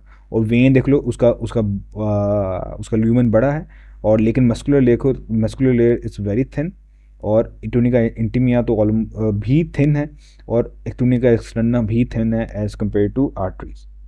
दूसरी हिस्टोरिकल डायग्राम में भी आप देख सकते हो, this is skeletal muscles, this is your artery, this is your when, यहाँ पे नर्व फाइबर्स हैं, ठीक है। अब यहाँ पे सवाल पैदा होता है कि why pulmonary artery have to be, जो आपका पल्मोनरी सर्कुलेशन में जिसने राइट वेंट्रिकल से ब्लड लेके जाना है लंग्स तक, वो आर्टरी होनी चाहिए, और जो लंग्स ने ब्लड लेकर जाना है दोबारा हार्ट में, वो वेन होना चाहिए। इसकी रीज़न ये है कि वेंट्रिकल्स वेंट्रिकल्स ऊपर वाले लेक्चर में हमें जाना पड़ेगा, वेंट्रिकल्स ने ब्लड जब पंप करना है ऊपर, वेंट्रिकल्स ने ब्लड ऊपर पंप करना है, ये पिछले लेक्चर वाली बात है, वेंट्रिकल ने ब्लड पंप करना है, तो ब्लड वेंट्रिकल्स, ये मैंने आपको बताया था कि वेंट्रिकल, लेफ्ट वेंट्रिकल और राइट वेंट्रिकल की थिकनेस में फ़र्क क्यों है, मैंने आपको पिछले लेक्चर में समझाया था। तो मैंने आपको समझाया था कि सिस्टमैटिक सर्कुलेशन करनी है तो ब्लड प्रेशर के, हाई ब्लड प्रेशर के साथ अपने ब्लड को पंप करना है, क्योंकि पूरी बॉडी में ब्लड जा रहा है, इसलिए left ventricle have to be more thick. अब लेफ्ट वेंट्रिकल जैसे ही ब्लड भेजेगा ना, तो वो हाई प्रेशर के साथ होगा। अब वो हाई प्रेशर को विद स्टैंड करने के लिए आपके पास इलास्टिक फाइबर्स होने चाहिए, जो कि अल्लाह पाक ने आर्टरीज में दिया हुआ है। देखो इसके दरमियान वाली मस्कुलर लेयर जो है थिक है, मस्कुलर लेयर में आपके पास क्या मौजूद है, यू हैव मस्कुलर लेयर भी है और इलास्टिक फाइबर्स भी हैं, जो कि उस हाई प्रेशर को क्या करेंगे, बेयर करेंगे। इस हाई प्रेशर, जो प्रेशर लग रहा है,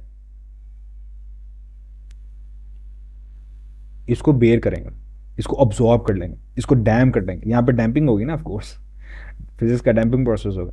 जबकि वेन्स देख लो, वेन्स के बाद ये लेयर थिन है, ठीक है, तो वेन्स हाई प्रेशर की वजह से डैमेज हो सकती हैं। यहाँ पे अगर डैमेज हो गई तो ऑफ कोर्स ब्लड, अगर ब्लीडिंग, यहाँ पे इंटरनल ब्लीडिंग स्टार्ट हो गई तो मसले में हो जाएंगे। तो अल्लाह पाक ने देखो कितना खूबसूरत बनाया हुआ, और and this same reason is for umbilical artery, ठीक है। अब डिफरेंसेस कर लेते हैं दोनों के। डिफरेंसेस से पहले आई थिंक इट्स इम्पॉर्टेंट कि हम कुछ और चीज़ें डिस्कस कर लें। लेट मी सी अगर कोई चीज़ रह गई है। हाँ, चीज़ें जो है कुछ रह गई, इसको हमने डिस्कस करना है यहाँ पे। सबसे पहले यहाँ पे ना मैं सीक्वेंस भी लिख रहा हूँ, साथ साथ सीक्वेंस, ताकि आपको समझ आए। अयोटा,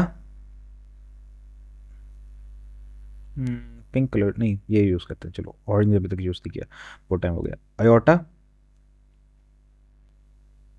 अयोटा से ब्लड कहाँ जाएगा, अयोटा का डायमीटर हमें याद रख लेना 23 मिलीमीटर। अयोटा से ब्लड जाएगा आर्टरीज में, राइट। आर्टरीज होंगी with in muscles, they will be red और पिंक इन कलर, ठीक है, उसको रिप्रेजेंट करोगे पिंक और रेड कलर से। उसके बाद आगे बाद आर्टरीज के बाद ब्लड जाएगा आर्ट्रियोल में, that arteriole are nothing but smaller arteries, छोटी आर्टरीज। इसका डायमीटर कितना होगा, ऑलमोस्ट 0.2 मिलीमीटर, डायमीटर ऐसा ऐसा छोटा हो रहा है। उसके बाद जाएगा blood meta arteriole. Meta arterioles are basically the branching of the arterioles. ये आगे बाद आर्ट्रियोल है, आर्ट्रियोल्स ये आगे पास नज़र आ रहे हैं। ये स्पोर्टिव सेल्स ऊपर मौजूद है। ये आगे पास ये ब्रांचिंग जो आपको नज़र आ रही है मेटा आर्टियोस। ये मेटा आर्टियोस एक नेटवर्क्स से मिलती हैं, दैट इज़ थोरोफोरस चैनल्स। ये आपको नज़र आ रहे हैं ना, ये चैनल्स, दीज चैनल्स, ये वाला चैनल, ये this is thoroughfares channels. Sorry, it's not thoroughfare, it's thoroughfare, ठीक है, थोरोफेयर। अगर नहीं सही तरीके से प्रोनाउंसिएशन सुनाई दे रही तो आप इसको गूगल कर लेना। इट्स नॉट थोरोफरे चैनल, नहीं, थोरोफेयर। अच्छा, यहाँ पे आप देख लो, मेटा आर्टियोल्स क्या है। Meta arterioles are the smaller arteries that connect arteries with capillaries, ठीक है। Meta arterioles that are branching, that this is act as a bridge between smaller arteries, मतलब कि arterioles, and capillary network, that's your meta arterioles. और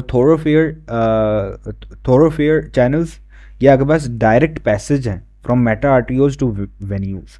ये आपके पास क्या है? डायरेक्ट डायरेक्ट कनेक्शन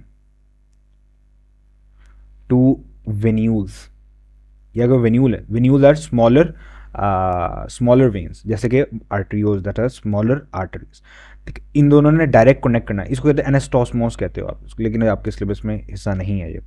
अच्छा, अब ये जो है ना, इन्हीं थोरोफेयर से आपके पास आर्टरीज जो है आपके पास बाद में आपके पास ब्रांच आउट कर जाती हैं। अब यहाँ पर एक स्पिंक्चर होता है, this peri capillary sphincter muscle that is made up of smooth muscles. This is peri capillary sphincter muscles, peri capillary से पहले, और sphincter muscles, peri capillary sphincter muscles. अब ये स्पिंक्चर मसल जो है ना, ये क्या करेगा? अगर ये कॉन्ट्रैक्ट कर जाए, अगर ये कॉन्ट्रैक्ट कर जाए तो ब्लड ने क्या करना है? ब्लड ने आर्टरियोज, फिर मेटा आर्टरियोज, और फिर कैपिलरीज यहाँ पर एक्सचेंज होनी है मटेरियल की, और फिर उसने वेन्यूल में जाना है। ऐसे ही है ना। और अगेन कुछ ब्लड ऑफ कोर्स ये अगर through through these thoroughfare channels venule में डायरेक्टली चला जाएगा। अगर ये कॉन्ट्रैक्ट करे जाए तब क्या होगा?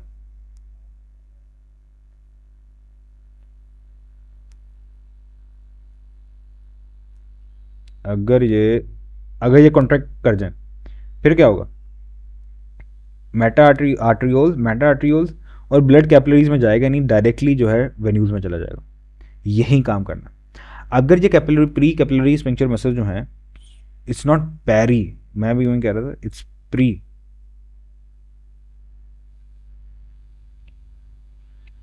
Pre pre capillary. प्री का मतलब होता है पैर, पैरी का मतलब नहीं होता। प्री कैपिलरी जो स्पिंक्चर मसल है ये क्लोज हो जाए, ठीक है, तो ब्लड बाईपास कर जाएगा कैपिलरीज को, डायरेक्टली वेन्यूज में चला जाएगा। ऐसा कब होगा? ऐसा तब होगा जब आपके पास टिश्यूज़ को ऑक्सीजन नहीं चाहिए। टिश्यू को ऑक्सीजन नहीं चाहिए, आप रेस्टिंग सिचुएशन में, आप आराम कर रहे हो, सोए हुए हो, इतना काम नहीं कर रहे हो, मसल सेल को ऑक्सीजन की ज़रूरत नहीं है इतनी, तो ये अक्वस capillary capillary sphincter muscle close हो जाएंगे, ब्लड कैपिलरीज में नहीं जाएगा, एक्सचेंज नहीं होगी, न्यूट्रिएंट्स ऑफ कोर्स बच जाएंगे, सेल्स ओवरलोड नहीं होंगे, और आराम से जो है ब्लड बाईपास करके वेन्यूज में चला जाएगा। और जब ब्लड चाहिए होगा तो आपके पास ये कॉन्ट्रैक्टेड स्टेज में नहीं होंगे, या रिलैक्स स्टेट में होंगे, राइट। तो ये आपके पास ये याद रख लेना। तो मेटा आर्टियो से कहाँ जाएगा? मेटा आर्टियो से आगे पाथ उसका डिपेंड करेगा कौन?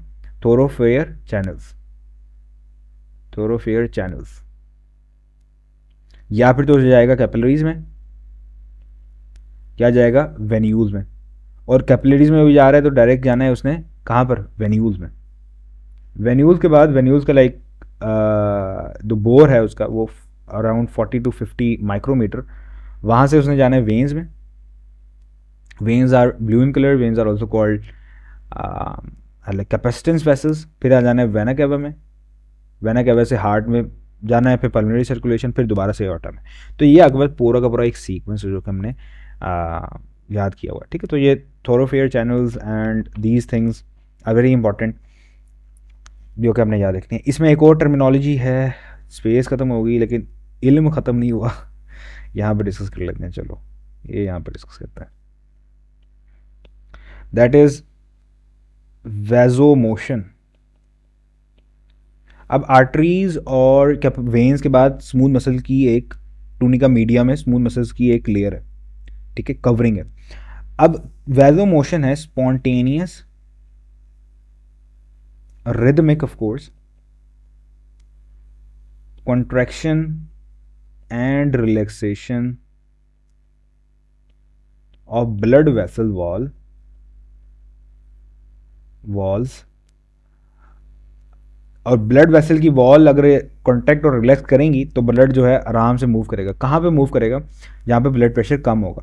जाहिर सी बात है, वेन्स में और कैपिलरीज में आके अभी हम डिस्कस भी कर लेते हैं, ऐसा ऐसा ब्लड प्रेशर कम हो जाता है। देखिए मैंने आपको क्यों कम हो जाता है, क्योंकि जाहिर सी बात है आप जितना ज़्यादा हार्ट से दूर जा रहे हो ना, जितना पंपिंग ऑर्गन से दूर जा रहे हो, ठीक है, जितना ज़्यादा पंपिंग ऑर्गन के दूर जा रहे हो, आप रेजिस्टेंस लग रही है, डैम्पिंग हो रही है, फिजिकल फिनोमेना, जिसकी वजह से ब्लड प्रेशर ऐसे कम हो जाता है। देखो यहाँ पर जो आप ये देख लो, systolic blood pressure and diastolic blood pressure, diastole और सिस्टली ब्लड प्रेशर जो है, आपने उसकी वैल्यू याद रख लेनी है, 120 और 80 मिलीमीटर मर्क्यूरी। आप देख लो एओर्टा में सबसे हाईएस्ट है, तो हाईएस्ट ब्लड प्रेशर किस में होगा? आर्टरीज में। एक हाईएस्ट ब्लड प्रेशर आपको कहाँ पे ऑब्जर्व होगा? एमसीक्यू आ जाए आर्टरीज में। लोएस्ट कहाँ पे होगा? वेन्स में।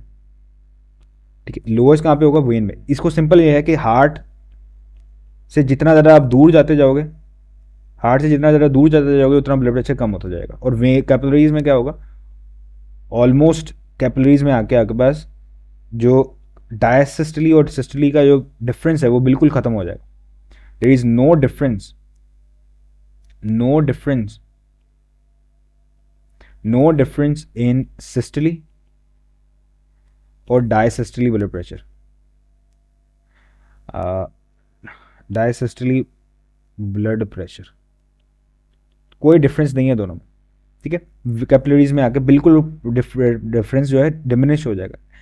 इवन आप डायग्राफ में देख सकते हो तो आर्ट्रियोल से भी अकबर डिफरेंस जो है वो खत्म होना स्टार्ट हो गया। तो कंप्लीटली कहाँ पे डिफरेंस होगा? कंप्लीट तो आपने याद रख लेना है कि there is no difference in systolic और diastolic blood pressure in capillaries. और वेन्स में तो बिल्कुल ही खत्म हो गया ना, वेन्स में तो है ही नहीं। तो इसी वजह से वेन में आप पल्स मेजर ही नहीं कर सकते वन में, क्योंकि डैम्पिंग इतनी ज़्यादा होगी तो there is no way you can measure pulse. Pulse हमेशा मेजर होती है आर्टरीज की, ये एमसीक्यू भी आपने याद रख लेना। अब ब्लड जब मूव कर रहा है ना, ब्लड जब मूव कर रहा है फ्रॉम आर्टरीज टू वेन्स या टू कैपिलरीज पहले लिखते हैं, कैपिलरीज क्योंकि पहले यानी टू कैपिलरी, तो दो डिफरेंसेस हैं जो हो रहे होते हैं, दो काम है जो हो रहे होते हैं। नंबर वन, आर्टरी से जब आ रहा होता है कैपिलरीज में, नंबर वन ब्लड का वॉल्यूम या ब्लड रेट जो है वो कम हो रहा है, ब्लड की वेलोसिटी कम हो रही है, और आपके पास ब्लड प्रेशर कम हो रहा है। ब्लड प्रेशर कम हो रहा है, ब्लड प्रेशर को तो मैं समझा चुका हूं मैं। ब्लड रेट में आप देख लो, ये एओर्टा में तो अगेन हाईएस्ट आपके पास, बल्कि ये वाला ग्राफ आप देखो, ये वाला ग्राफ, ठीक है, ये वाला ग्राफ, इसको मैं इसको पिक्चर को मुझे सही करना पड़ेगा, एक मिनट। इसको रोटेट करते हैं, इसको सबसे पहले क्रॉप करके थोड़ा सा रोटेट करना पड़ेगा।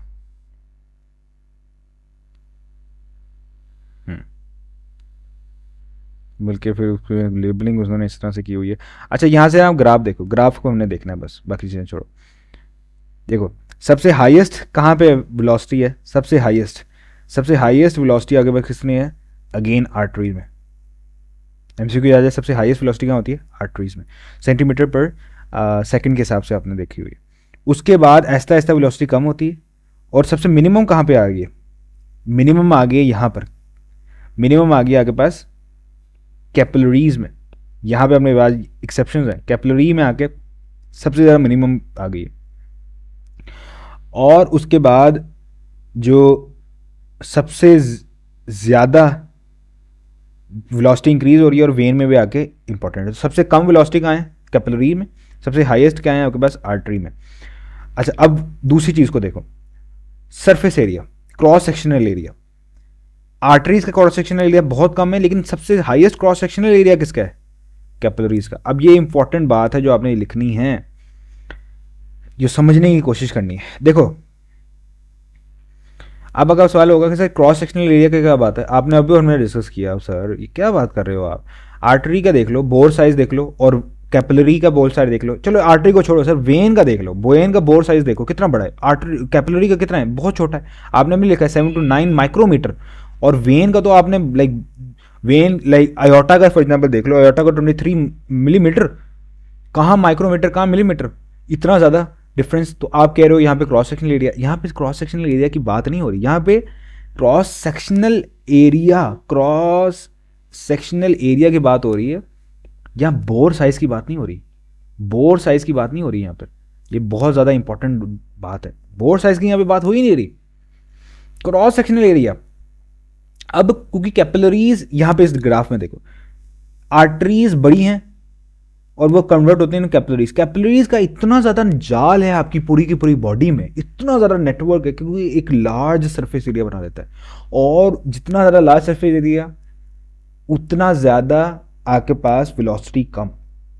इस तरह से समझ लो, एक बंदा है, उसने उसने मेरे भाई साहब 1 किलोमीटर चलना है और एक बंदा है जिसने 10 किलोमीटर चलना है, ठीक है, किसकी वेलोसिटी कम हो जाएगी? जाहिर सी बात है, ब्लड, एक बंदा, दोनों शुरू होंगे सेम वेलोसिटी के साथ, लेकिन आहिस्ता आहिस्ता बंदा थक जाता है।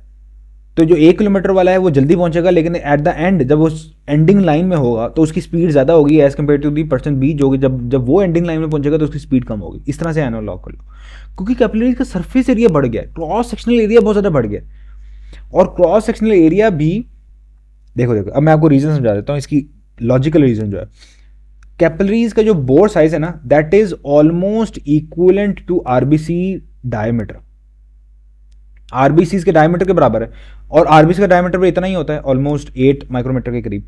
मतलब कि एक कैपिलरी से एट द टाइम एक ही आरबीसी गुजर सकेगा, ठीक है। इस तरह से नहीं है, वन वे है, ठीक है, टू वे नहीं है कि लाइक आ भी रही है चीज, जा भी रही है। एक साइड से एक ही एट अ टाइम दो आरबीसी गुजर ही नहीं सकते। अब स्पीड इसकी वजह से कम हो जाएगी ना।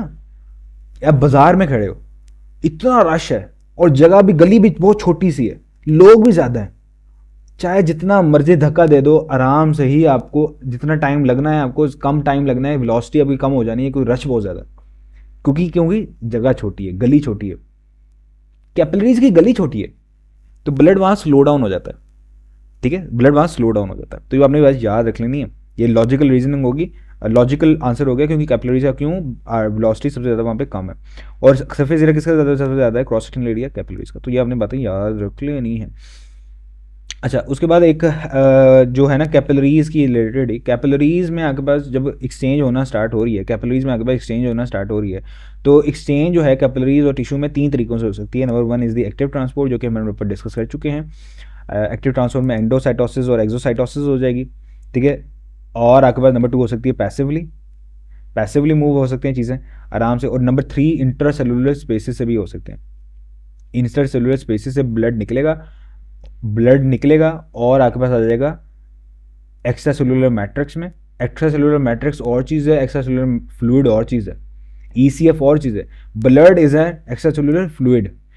ये दो फ्लूइड होते हैं, intracellular fluid, extra cellular fluid. Intracellular fluid आपका साइटोप्लाज्म है, सेल के अंदर। एक्स्ट्रा सेलुलर फ्लूइड सेल से बाहर जितनी चीज़ें, इंटरस्टिशियल फ्लूइड जो कि ब्लड वेसल और सेल के दरमियान में जो फ्लूइड है, इंटरस्टिशियल फ्लूइड, जो कि कहाँ पे प्रेजेंट है, एक्स्ट्रा सेलुलर मैट्रिक्स में। एक्स्ट्रा सेलुलर मैट्रिक्स को मैट्रिक्स क्यों कह रहे हैं, पिछले लेक्चर में आपको समझाया था मैं। और ब्लड कैपिलरीज के अंदर जो ब्लड जो फ्लूइड है उसको ब्लड कह रहे हैं। अच्छा, अब इंटरसेलुलर स्पेस से जो चीज़ निकल रही है ना, फ्लूइड, वो निकलेगा प्लाज्मा सिर्फ, आरबीसी से नहीं निकलेंगे, क्योंकि जो इंटरसेलुलर स्पेस है उसका डायमीटर, उसका साइज इतना नहीं है कि आरबीसी गुजर के इंटरस्टिशियल स्पेस में आ जाए, ठीक है। तो मतलब कि इंटरस्टिशियल स्पेस में जो फ्लूइड आ जाएगा उसको कह देंगे इंटरस्टिशियल फ्लूइड। इस फ्लूइड का कलर क्या होगा, पेल कलर होगा, एमसीक्यूज आ जाए। क्यों, क्योंकि पेल कलर क्यों होगा, क्योंकि इसमें no RBCs, there is no RBCs, ठीक है। तो ये आपने चीज़ें जो है डिस्कस कर ली। अब एक लास्ट जो है चीज़ रह गई है, देखो ना, सारी की सारी चीज़ें हमने कवर करनी है, हमने कोई चीज़ छोड़नी नहीं। वो है आपके पास ए वेस्कुलर स्ट्रक्चर्स। ए वेस्कुलर स्ट्रक्चर्स कौन से होते हैं आपके पास, जिनमें कोई ब्लड सप्लाई ना हो, राइट। ए वेस्कुलर स्ट्रक्चर्स,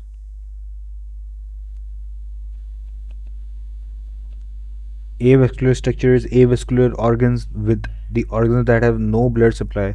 उसमें सबसे पहले तो हमने स्पोर्ट मूवमेंट में डिस्कस कर चुके हैं कार्टिलेज, और आपके पास दूसरा आप याद रख लो cornea, cornea of eye, right. They have no blood supply. इनमें ब्लड वेसल, इसमें तो ये न्यूट्रिएंट्स कहाँ से हासिल करते हैं, ऑफ कोर्स डिफ्यूजन की मदद से। इसी वजह से इनकी अगर ये डैमेज हो जाए कोई स्ट्रक्चर, तो इनकी हीलिंग बहुत ज़्यादा डिले होती है, बहुत ज़्यादा आहिस्ता आहिस्ता होती है, क्योंकि ब्लड सप्लाई नहीं है ना।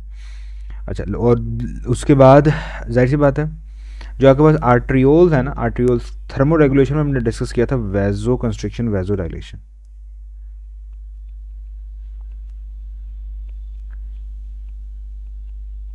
वैजो dilation, vasoconstriction. Vasodilation क्या होती है कि ब्लड ल्यूमन जो है आर्ट्रियोल्स कॉन्टैक्ट करें और वो उनका वो जो है कंस्ट्रिक्ट करके छोटी हो जाए। ये कब होगा आपके पास, जब आपके पास कंस्ट्रिक्शन, जब आपके पास ब्लड कम करना होगा, ब्लड कम होगा तो ज़्यादा कम हीट जो है आपके पास लॉस होगी। ऐसे ही है ना। तो कब होगा? कोल्ड कोल्ड कंडीशंस में। और हॉट इन्वायरमेंट में क्या होगा? वेजोडाइलेशन, जब ल्यूमन बड़ा हो जाएगा, ठीक है, ब्लड वेसल का। ये कहाँ कहाँ पे होती है? वेजो कंस्ट्रिक्शन आपके पास, वेजो कंस्ट्रक्टिव जो एजेंट्स हैं वो आपके पास हैं एपिनेफ्रीन,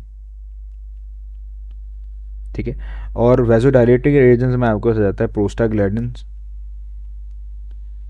काइनिन्स आ जाती हैं, हिस्टामाइन आ जाता है, हिस्टामाइन एंड नॉर एपिनेफ्रीन।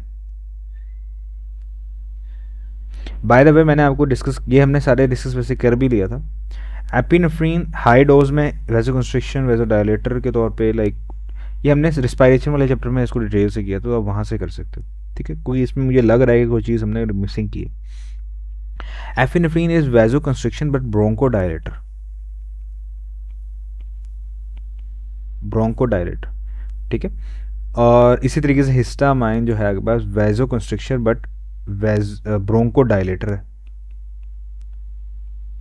अब ये वर्डिंग क्या है समझ नहीं आ रही, तो रिस्पायरेशन वाले चैप्टर में मैंने आपको बताई थी, ये बस मैं रिवाइज कर रहा हूँ चीज़ें। ठीक हो गया भाई। अब हम चलते हैं इसके अलावा वाले टॉपिक, वो आपके पास है ये वाला।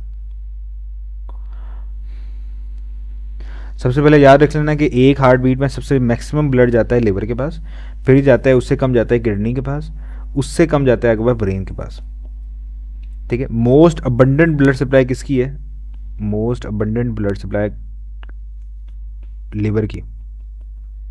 किडनी की आपके पास उससे कम है, और किडनी में पर मिनट कितना ब्लड जा रहा होता है आपने, ये तो हमने होमोस्टेसिस में डिस्कस भी किया था, 1100 ml पर मिनट। लिवर में आपके पास ऑलमोस्ट है 130 ml पर मिनट। और ब्रेन में इन तीनों में से सबसे कम जा रहा होता है ml पर मिनट। अडल्ट ह्यूमन में एक और रट्टे वाली बात, अडल्ट ह्यूमन में आपके पास 6000 miles of capillary total surface of capillaries surface area. Capillaries का सरफेस एरिया बढ़ाएं तो आपके पास इतना सारा बन जाता है, और टोटल लाइक इतना माइल्स बन जाते हैं। और इसका जो सरफेस एरिया होगा, जो सरफेस एरिया निकालोगे, वो आपके पास ऑलमोस्ट होगा 800 to 1000, या फिर तो आप लाइक 8000 टू, ठीक है ना। तो 800 टू 1000 मीटर स्क्वायर के करीब इसका total surface area, that is equal to 3 tennis courts. 3 tennis courts मिलेंगे तो आपके पास इतना एरिया ऑलमोस्ट राउंड अबाउट बनता है। तो ये चीज़ें आपने याद रख लेनी है, और ये चीज़ें आपने याद रख लेनी है। अब डिफरेंसेस की तरफ चलते हैं, जो आपके पास डिफरेंसेस हैं। इससे पहले मुझे बुक खोलने दो, क्योंकि कोई अगर चीज़ रह गई है तो हम साथ साथ कर लेंगे, ठीक है। कोई पॉइंट रह गया हो तो हम कर लेंगे, कर लेंगे, कर लेंगे, गे गे गे गे गे गे गे गे गे गे। Alright, arteries. सबसे पहली बात तो pulse is only variable in arteries, बाकी किसी में नहीं है। ये ट्रांसपोर्ट करती हैं blood away from the heart, exception, हाँ अवे फ्रॉम द हार्ट ही करेंगी, तो ये और कैपिलरीज की तरफ ये करती हैं, कलेक्ट ब्लड करती हैं, ट्रांसपोर्ट करती हैं टूवर्ड्स हार्ट, और ये लिंक करती हैं दोनों, ठीक है। इसको मैं यहाँ से करूँगा तब से, हाँ। आर्टरीज जो हैं कैरी करती हैं ऑक्सीजनेटेड ब्लड, एक्सेप्शन मैंने आपको बता चुके हैं, अम्बेलिकल आर्टरीज भी हैं, और इसी तरीके से अम्बेलिकल वेन भी,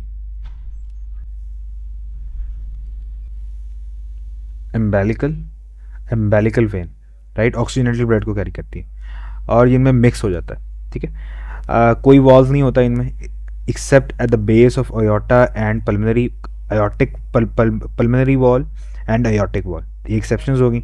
इनमें वॉल प्रेजेंट होते हैं, क्योंकि जाहिर सी बात है ब्लड प्रेशर सबसे ज़्यादा कम होता है, ठीक है। तो बैक फ्लो ऑफ ब्लड को प्रिवेंट करने के लिए, to prevent back flow, and there is no blood walls.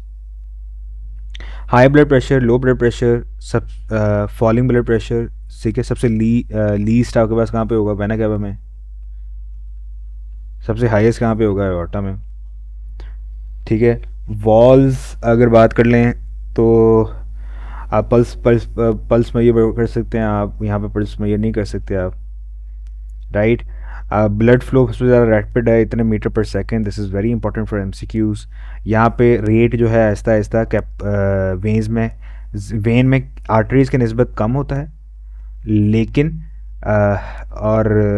लेकिन जो रेट है वो आपके पास सबसे ज़्यादा कम किस में होता है, सबसे ज़्यादा लीस्ट आपके पास होता है कैपिलरीज़ में। सबसे स्मॉलर बोर होता है इसका, लेकिन थिक वॉल्स होती हैं, इसका लार्जर बोर होता है। और सबसे ज़्यादा लार्जर बोर आपके पास, इसका भी लार्जर बोर होता है बट 1 सेल थिक होता है। अच्छा, अब इन दोनों में ठीक है, तो इन दोनों में से सबसे ज़्यादा किसका बोर साइज़ बड़ा है? वेन्स का, ऑफ कोर्स, ठीक है। लेकिन उन्होंने बताया हुआ है क्योंकि 1 सेल थिक है तो इसलिए इसका भी जो बोर साइज़ है वो स्मॉलर ही है, लेकिन ये मैंने याद रख लें, जब स्मॉलर एक्सक्लूड करो, ठीक है। Thick fibre muscle five layers हैं, ठीक है, इलास्टिक, ये बात हम डिस्कस कर चुके हैं। ये वाली मूव मसल्स, कोई टूनिका एक्सटर्ना और टूनिका मीडिया इसमें नहीं है, कोई एक्सचेंज नहीं होती, कोई एक्सचेंज नहीं होती, एक्सचेंज इज़ ओनली और कैपिलरीज, ये वाली मैं आपको बता चुका हूँ, ठीक है।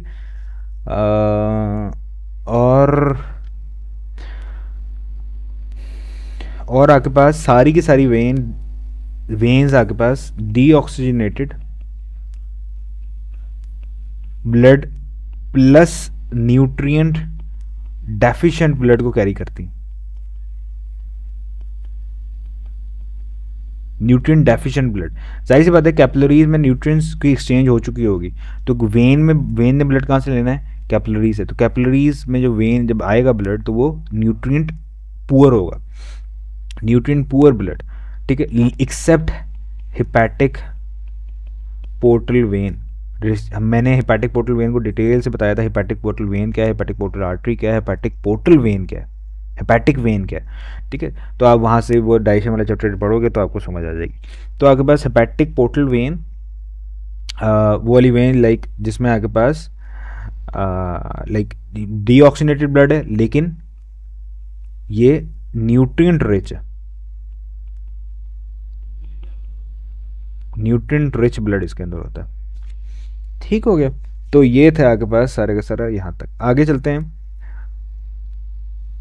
Now this is the disorder, ये आपके पास पंजाब बुक में, क्योंकि उसने आर्टरीज वाले यूनिट में लिखा हुआ है, ब्लड वेसल वाले, सॉरी आर्टरी में उसने लिखा हुआ है, इसलिए हम इसको डिस्कस कर रहे हैं, वरना डिसऑर्डर डिस्कस करने की ज़रूरत नहीं है।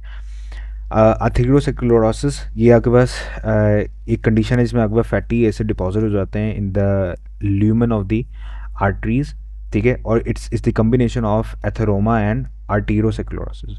एथेरोमा आपके पास डेपोजिशन है, वो जो डेपोजिशन का प्रोसेस है ना of hard yellowish fatty masses, इसको प्लेक्स कहते हैं आप, इन दी इंटीमा, उसको आप कहते हो लाइक जिसमें कोलेस्ट्रॉल होता है ना, हाई कोलेस्ट्रॉल, उसको उस प्रोसेस को या उस कंडीशन को कहते हो एथेरोमा। अब आर्टीरोस्क्लेरोसिस है, उसकी वजह से आपके पास जो वॉल्स जो हैं जब डी जनरेट होना स्टार्ट हो जाए, ठीक है, और लाइक उसकी वजह से भी हो सकता है और एडवांसिंग एज की वजह से भी हो सकता है। बस ये है कि आर्टीरोस्क्लेरोसिस है कि आपके पास ब्लड वेसल की वॉल जो है वो क्या होना स्टार्ट हो जाए, डी जनरेट होना स्टार्ट हो जाए, ठीक है। अभी डीजेनरेट एडवांसिंग एज की वजह से भी हो सकता है, कोई प्लेग आ गया उसकी वजह से भी हो सकता है, किसी थिकनिंग की वजह से भी हो सकता है, कोई हार्डनिंग मटेरियल की वजह से भी हो सकता है, लेकिन यही है। लेकिन एथेरोस्क्लेरोसिस क्या है? Atherosclerosis is the combination of atheroma and arteriosclerosis, जिसमें आपके पास प्लेग क्योंकि जमा होगा ना स्टार्ट हो गया, उस प्लेग की वजह से आपके पास प्लेग जमा होने वाले कंडीशन को आप कह दोगे एथेरोमा, और उसकी वजह से आपके पास ब्लड वेसल की वॉल भी डिजेनरेट होना स्टार्ट हो जाएगी, एथेरोस्क्लेरोसिस। इफेक्ट क्या होंगे इसके? अगेन आपके पास इसकी वजह से ब्लड फ्लो डैमेज हो जाएगा, थ्रोम्बस बनना स्टार्ट हो जाएगा, थ्रोम्बस ब्लड क्लॉट को कहते हैं, ब्लड क्लॉट फॉर्मेशन स्टार्ट हो जाएगी, क्योंकि जाहिर सी बात है ब्लड अब ये वेसल की वॉल डैमेज होना स्टार्ट होगी ना, ये डैमेज होना स्टार्ट हो जाएगी, डैमेज, इसकी डैमेजिंग इंक्रीज़ हो रही है। अब डैमेजिंग की वजह से फिर आपके पास ब्लीडिंग अगर स्टार्ट हो गई तो आपके पास ब्लड क्लॉट बनेगा, ठीक है, ब्लड क्लॉट, तो ब्लड क्लॉट फॉर्मेशन स्टार्ट हो सकती है। एम्बोलिज्म, अगर थ्रोम्बस जो है वो अगर मूव करके किसी और बॉडी पार्ट में चला जाए तो उसको एम्बोलिज्म कहते हैं। अब ये दोनों चीज़ें आपके सिलेबस में है नहीं, ठीक है, लेकिन अगर आपने लाइक अच्छे से पता है आपको तो ठीक है, नहीं पता तो कोई मसला नहीं। नैरोइंग होना स्टार्ट हो जाएगी, ब्लड फ्लो रुक जाएगा, कैल्शियम आयन डिपॉजिट होना स्टार्ट हो जाता है, इसकी इलास्टिसिटी और वेसल रप्चर कर जाएगी। कॉजेज इसके क्या होंगे, हाइपरटेंशन बहुत ज़्यादा प्रेशर की वजह से, स्मोकिंग दैट इज़ अनदर, हाइपोलिपिडीमिया जो है आपके पास, हाई लिपिड डाइट आप ले रहे हो, diabetes mellitus, lack of exercise, obesity, prevention of course, exercise करो, avoid smoking, these are the all these exceptions. Histological diagram आप देख लो कि यहाँ पे ये आपके पास ल्यूमेन है, ठीक है, ये आपके पास ये सारा का सारा प्लेग है जो कि आपके पास आया हुआ है, right, these all the plagues. तो आपके पास ल्यूमन कितना होना चाहिए था और कितना हो गया, ठीक है। तो बस ये एक डिसऑर्डर है, इसको मैंने जल्दी जल्दी कवर किया है, ज़्यादा मैंने डिटेल नहीं की इसकी, क्योंकि इसकी ज़्यादा इंपॉर्टेंट नहीं है, ठीक है। तो yeah that's all for today. Next lecture में हमारे पास last topic lymphatic system of our this circulation chapter, हम उसको डिस्कस करेंगे, and we will try our best to उसको कंप्लीट करें वहाँ पे। सो या